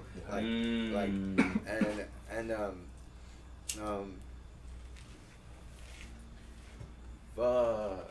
It's just too many people want it. Yeah. And it's not sacred no more. But the videos is YouTuber going to get a tattoo, and then and she's like calling him hot and like touches his dick. And apparently she does this to like all the men, you know, when she like, or just the men she I guess finds attractive. Wait, who? The elder tattoo Filipino indigenous tattoo practitioner, like tattoo artist with the and this was on YouTube? Like, yeah, and he was like, I mean, I guess because she was her, he was like, he's fucking sexually assaulted by her, and he was like, in the YouTube video, he like is on his way to acknowledging it, you know, just doesn't really dismisses it, and when everything you do when you're grieving like that sexual. Oh yeah, you're trying to like put it farther away from your thought process, you know. Yeah, but you're not trying to really think about it actively. Video when like that's cold. Dude. He's in a room full of like her and her relatives, other women, and then she like does that to him, and I don't know if it's like if they're just like fucking white people, you know, they trip on the shit. I don't know if it's just like a normal thing out there, you know, like like I don't know if it's like. If it's even an aspect of it is like ceremonial that they only do with their people, you know, that they like hold shit, you know, like I don't know. At the same time, well, shit, if you fucked up. Yeah, bro. I was about to say, I was like, I don't know about ceremonial because it's like usually ceremonies don't happen outside the clan, you know, like it's like. Ceremony means coming of age usually, or like the next step, you know. But like if you have to pay for it, like if they're buying a ceremony, is it ceremony? I don't think so. I don't think at that point it's not sacred no more. And it's just like damn, like that's where currency really. Another place. Where like I said, currency. Like, it kind of fucks with like, the who sacredness wants of things. Yeah. You get me? You put a middleman in between something that, Yeah. like, you know. Dude. Then it's not worth nothing no more, because now everyone's got it. Everyone can pay for it. Everyone can pay for it. Everyone knows what it means, and everyone wants that for them now. Exactly. It doesn't mean nothing to the family no more. Like, exactly. Ah, dog. yeah, I'm gonna That's try why it not. trips me I'm gonna out, try dog. not to get depressed. I'm gonna try to think No, on the no, positive no, side. yeah, at least, man. At least homegirl getting money. At least homegirl getting money. You know, albeit in a majorly weird way, but hey, if someone's paying for it, I mean, I guess she's like, giving off a little extra. it's not even like the currency that's bad. It's just when people are trying to control the navigation of it. It's like how people try to control water. How people dam up water. On where it ends up. You get me? And where it ends up. And people say where the water and who. And because we own the water, now you gotta pay the monthly bill. Yeah. And you get me? Because they own the water. Yeah. But when no one owns the water. No, we Rain. can't. Exactly. It rains all the time. I could collect my own water if I just leave them out long enough. If I lived in a place that it rained a lot, like, Yeah, man. water is a natural right to everyone here. Shit, plants get it for free. Why can't everyone? Animals get it for free. They any water puddle they see it, or the beaks, the crows, the birds. Oh, gotta call Caroline. You know, it's like everyone's getting free water, but for some reason, like you said, they're trying to control Call where her. it ends Call up. her in, yeah, call her in here. Gotta call Caroline because she should be going through it. I'm streaming right now, too. Oh, it's streaming? Oh, Oh, trip out. It's streaming. yeah. On this? Yeah, on my YouTube channel. It should be. But it's. Is it? Watch. Are you screen I sharing? think too it. I at think the it same is. time? Yeah, Yeah, look at that. it's still going. Oh, trip out. We've been going for a while too. Going for a cool minute, man. Yeah, trip out. It's just mad muddy nowadays. Uh-huh. It's fucking mad muddy nowadays. Yeah, exactly. That's- That's what you were saying that last time. Yeah, like how it's it's just muddy. It's just everything's all our. Hey, yo, How can we hey, embrace anything when hey, everything's Caroline, so muddy? You can't, like, even if you saw your goal right now, it's Oh, okay, yeah. get through is- So you're leaving Pacheco? you'd have to step through deeper portions of like other people's shit to You get wanna through to sleep what on you the want. earth Because tonight? now, if you want to, say for instance, you want to shoot a Um, movie or rent a studio, now Where, you have to wherever be we COVID can put the tested. sticks together. Now know, you have to wear mask wherever and we gloves. can lay it down. Now you probably like, gonna have to clean your now's the space time, too. Now's the time. But then you know, it's and like everyone and it's there just has like to a be bird. clear. You can't even Just go. like Like, a, everyone has to get their own test to even just come like into a the labor, same studio that you you know, all want to like, record at. Just if now's So the it's time, like, then damn, now there's now's more the time, hoops to you know? jump through to do what So, you like, could do just by paying. You know what I'm just saying? at So home. now it's either do it yourself or pay for, Right. you know what I'm saying, You said you that have peace a of cat? mind having to bring all these groups of people Okay. together. Yeah. But that's what other companies who have money, they do that shit. But people who were doing shit independently that were renting these spaces that were once public are now private. To Ojai. As for We could, protection. Mm-hmm. We could figure it out. They call it Because protection, we but could- really it's just kind of like we- isolation and we- control. Like, you want the most gather money some you can like get stuff, you know. for the people who can like- clear. Um, It's almost like Well, whoever's stuff- involved with those studios, they're Yeah. like, yo, and the studio stuff, needs to so- pay but to I make would sure have to they're go right safe. now, too, and then- And their and then, employees that like, are managing come the back with it. studios are safe. 'Cause So we it's can almost go, we like can go to the mountain too. everyone who they're Where, involved like, with we can go to the mountain.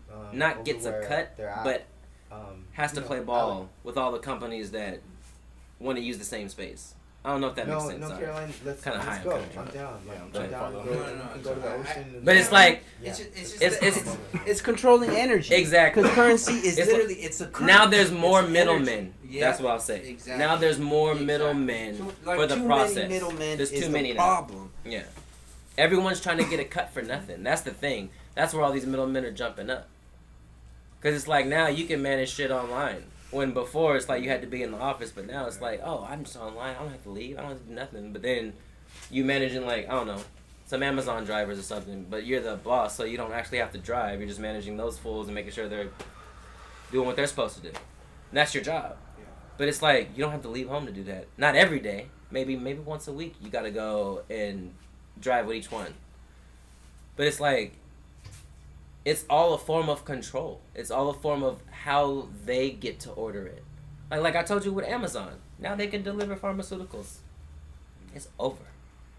Like, I'm going to tell you right now, the delivery game, Amazon has completely destroyed it. Game over. No one else is gonna order from anything like Instacart. They're lucky that they're specifically grocery stores, because Amazon's got that next. Oh yeah, man. They coming for groceries. I'm gonna tell you that, because they bought up Safeway. Everyone who does Safeway up north, Amazon delivers all their shit solamente. That's fun. That's so funny, because you know what we're becoming? Our own groceries. Hey, We're becoming our own groceries. true that. And we're gonna sustain ourselves. Yeah. And we're rising these like networks of Yeah. people, you know, like the way shrooms grow in a bunch, just throughout the whole forest. Yeah. Everyone and so there's gonna be the one, the Amazon, you know. Yeah. But what do we really need? Like, so Caroline was like, I gotta sleep on the land tonight. Caroline don't want to live indoors anymore. So, and that's real. And I feel it. And She was the one who, remember I was coming at when we were doing the Juniperos statue stuff? Yeah. She's the one who helped start that movement, because she went with her son to every mission all the way up and down California. Oh shit. And on like her own healing her sexual trauma, and also like just any trauma, you get me? Just man, because like the elders, just healing. the elders went through so much more than we did, bro. Because like my dad being a punk got beat up for being a punk, and nowadays punks can just walk around like it's nothing. Walk around like they dude, like and like, so they went through so much trauma for us just to be able to maintain our fun even now, like regardless, you get me? And so I feel like she was on her journey healing that, and went to the missions, and you could explain it better, because you were he was I'm like just thinking how illegal it is to be Indian, like, you know, like this shit. It's like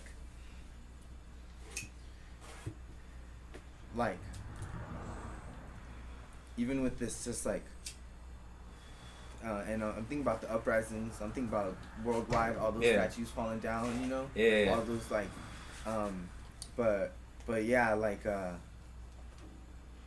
they walked also with a former I think they're called canon, or like the priests, one of the participants in the church structure, an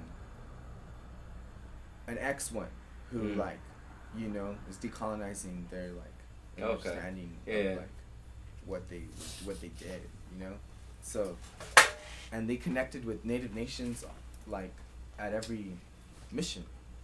There's like networks and like and it was a walk that they did for 90 days, and but you know, it's a lot. Yeah. it's heavy.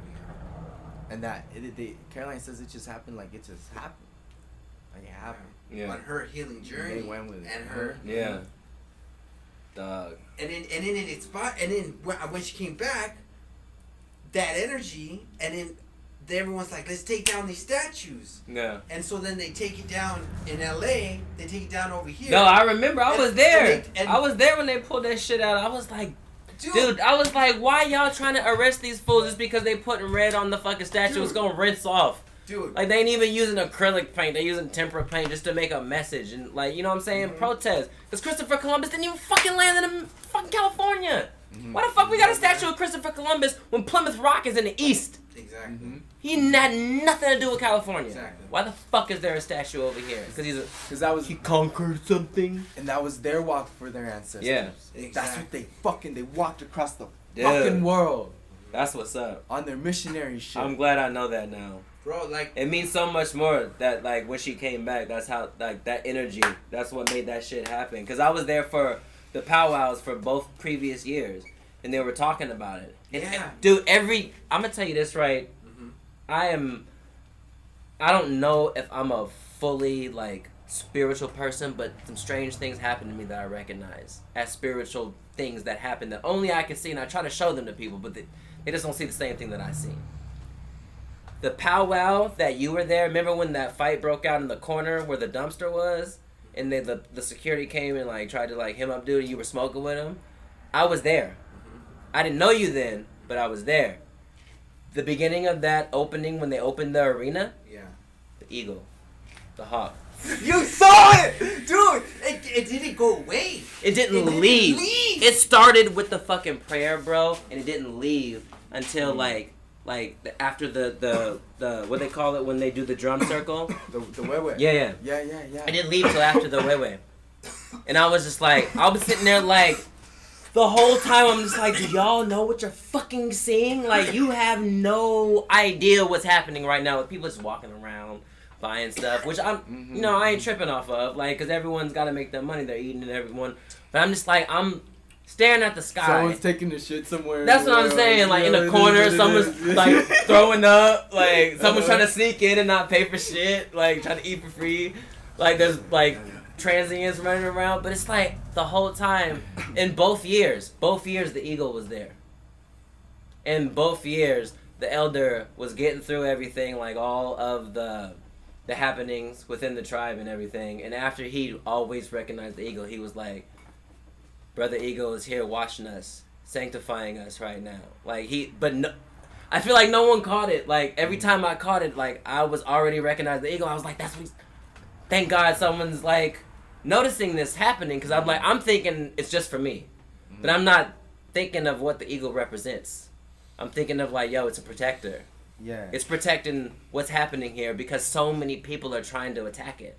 And, like, try to not make it happen. Like, look at COVID. Now we can't even fucking gather. There can't be no powwow. Ever.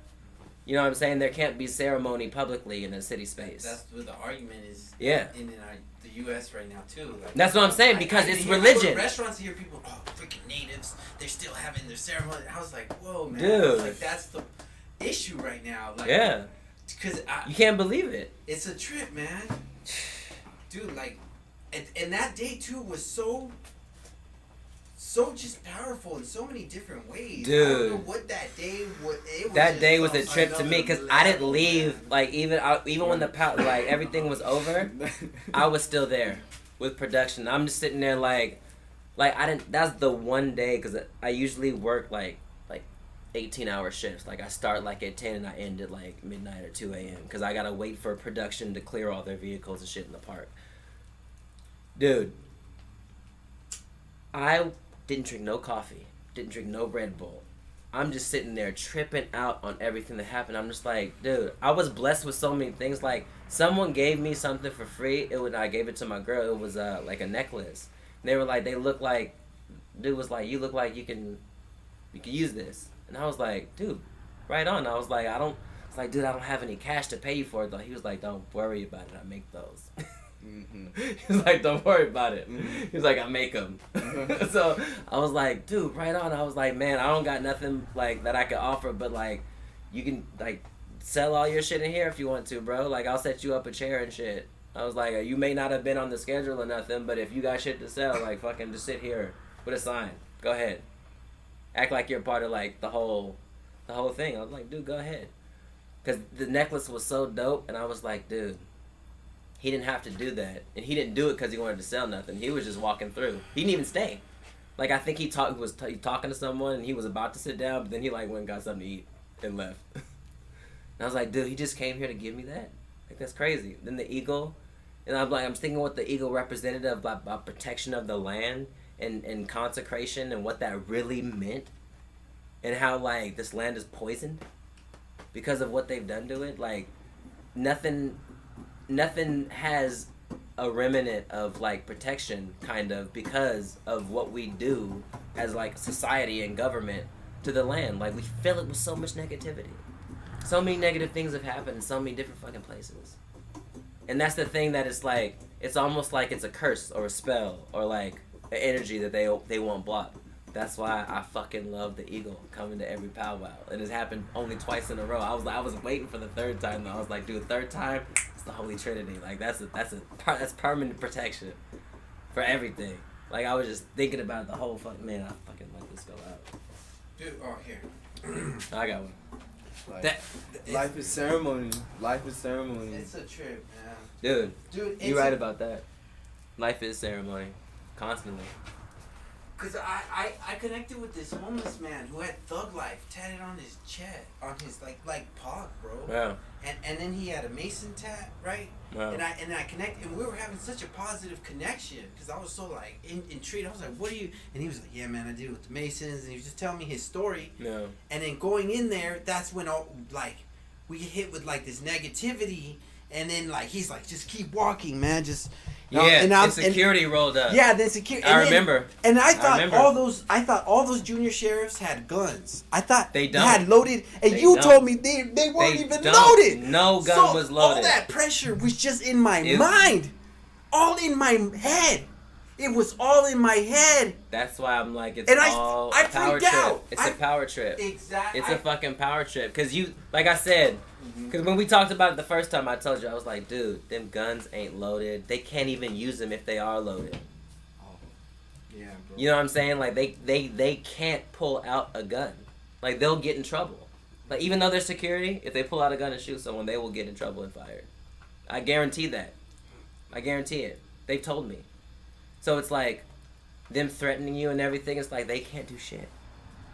It's just the idea that they're security in uniform with guns. They weren't sheriffs? They were junior sheriffs. sheriffs. They were junior sheriffs. They're junior sheriffs. They so had they're the training to be sheriffs. They had the regular sheriffs. But there's like security guards for the night. Yeah. They were junior sheriffs. And this is what they all do. They all go like this. They grab their gun, bro. They go like this. So if you think it's a real gun, you're like, what the fuck? Exactly. You're like, what the grabbing fuck your you about to pull gun? on me? You walk into me What like you think's this. gonna happen when you grab your gun? Exactly. Yeah. Dude, and then you That's tell fight me or they flight weren't right there. loaded. Yeah, they so ain't I'm loaded, like, bro. this fool. They That's got us what, under bro. Historical trauma response. Like it's. Dude, you just said a mouthful right there. Historical trauma response. Bro, that's it right there. That's it right fucking there. It's like in our fucking genetics, dude. To be scared of like authority-like figures. That's fucking crazy. Because it's like they yield no power but the bullets. Honestly, bro. They only have the bullets to shoot. But even then, it's like, are they really gonna take a life? No. They're not gonna really pull that trigger. Not usually. Cops might, depending on what type of cop you fucking with. But sheriffs ain't never gonna do that. You know what I'm saying? Like, and it's weird that no one teaches you that sheriffs are different than cops, that are different than fire marshals, that are different from marshals, that are different from, you know what I'm saying? Like, everyone has their role in sustaining a system that has another agenda that's always like, shh, nah, this is about the community. Exactly. Nah, it's not about the community. This is some other thing. And then it's like, because of the organization, like how their buildings are just like straight boxes. Sometimes like they just got pillars, or it's like looks like a square building or some shit. It's like, it's so uniform. You think all their shit is together and connected. Mm-hmm. They fake this illusion like everything's connected. Like all of our buildings are towers and straight and white and this and that, and you can't fuck with it. And white. You know what I'm saying? Like, you can't fuck with it. I was thinking there's no change. Bro. And the way it looks like jail cells, though. You get me? And I was looking at the Abraham Lincoln statue. Oh, bro. Then I was like, why do they have him sitting in a chair, looking like he's like almost in jail, and pillars in front of him, or like he's in the electric chair, about to kill that fool. I was like, what the? And I'm like, didn't they pop Abraham Lincoln? Didn't like the Brotherhood want him dead? They popped him. Like, so what does that monument really mean? It really means fuck Abraham Lincoln, I think. And anyone who will ever revolt us and be on our It's side. almost like what they call it in Burning Man, an effigy. An effigy. It's a fucking effigy. It's a symbol used to not so much as historically remind of the trauma, but so much as to like intimidate you with that trauma that you remember. Because when everyone sees that Lincoln statue, like there's someone there that's like, Abraham Lincoln got shot for this, Abraham Lincoln did this, like everyone there's got a story when they come visit the monument, or someone's giving a tour, or someone's doing this, and they got so much to say. Why do we need to remember these old white men that died? Don't no remember us. There have been some powerful natives, some powerful Mexicanos and Chicanos. There have been some powerful black people and some powerful white people that just they died with no message because their message was seen as crazy or combative or you know, whatever they'll say. An enemy. Yeah. You're an enemy of society if you talk like that. And it's like, come on, man. Like, wasn't the media about free speech? Enemy of the state. Yeah. Like, you try to brand people as such when you're not even being accurate about your reporting, ever. Like, you're not doing your research, you're just hearing what everyone else is saying, then you run with that. You run with what sounds good. That's crazy. We gotta be... I call California I call it, I live in the asylum. I live in an asylum of crazy people. Telling other people who are not so crazy that they're crazy in order to make themselves feel less crazy. They tell you you're crazy when you actually are pretty fucking normal. All you want to do, you know what I'm saying, is like you just want to live. You want to grow your own food. You want to grow your own weed. You want to grow your own this. You want to grow your own that. You just want to kind of sustain yourself. But it seems like society doesn't want you to sustain yourself. But then society just tells you community is important. But then you start something that's for the community and they tell you don't do that. It's like almost like have the dream, but don't ever do it. Because remember Martin Luther King, he had a dream too. Remember Chavez, he had a dream.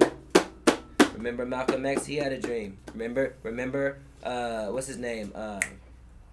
James Baldwin, he had an idea. He was articulate. We can't let him talk though. Have him on a couple of shows and try to disprove him, but if it goes too well, we'll fuck that nigga up. You know, we'll fuck him up all the time. It's like they didn't want anyone to have a powerful voice, so it's like they demonized it if you had a powerful voice or if you had a powerful message.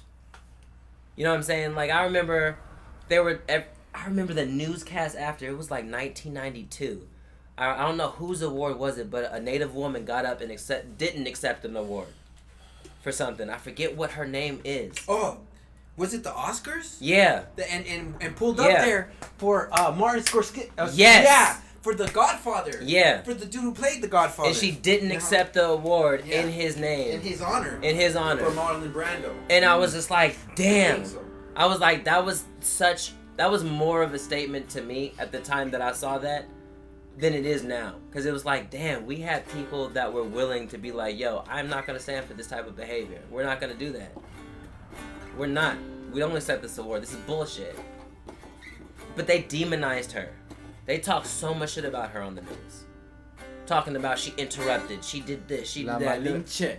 But it was like, yo. La pinche Malinche. Exactly. They're like, what the fuck did she doing that shit for? She's disrupting the elegant party of the white folk. So we gotta talk shit because the white folk paid for this newscast, broadcast, and come to you, Sprite, Coca-Cola, blah, blah, blah. Drink up. Drink up. Yeah. Drink Sprite. Try Bud Light. That's what they do. They demonize and they advertise. They demonize and advertise. Fucking crazy, man. What time is it, man? I think I might have to go. I gotta end this stream too, man. Yeah. Thank you so much, man. Hey, man. It's my pleasure being over here, man. I come over here all the time. Just like I say, come over to my house all the time. Thank you. Thank you for coming over this morning. That was such a treat. Seeing you guys this morning. That was fucking awesome. No problem, man.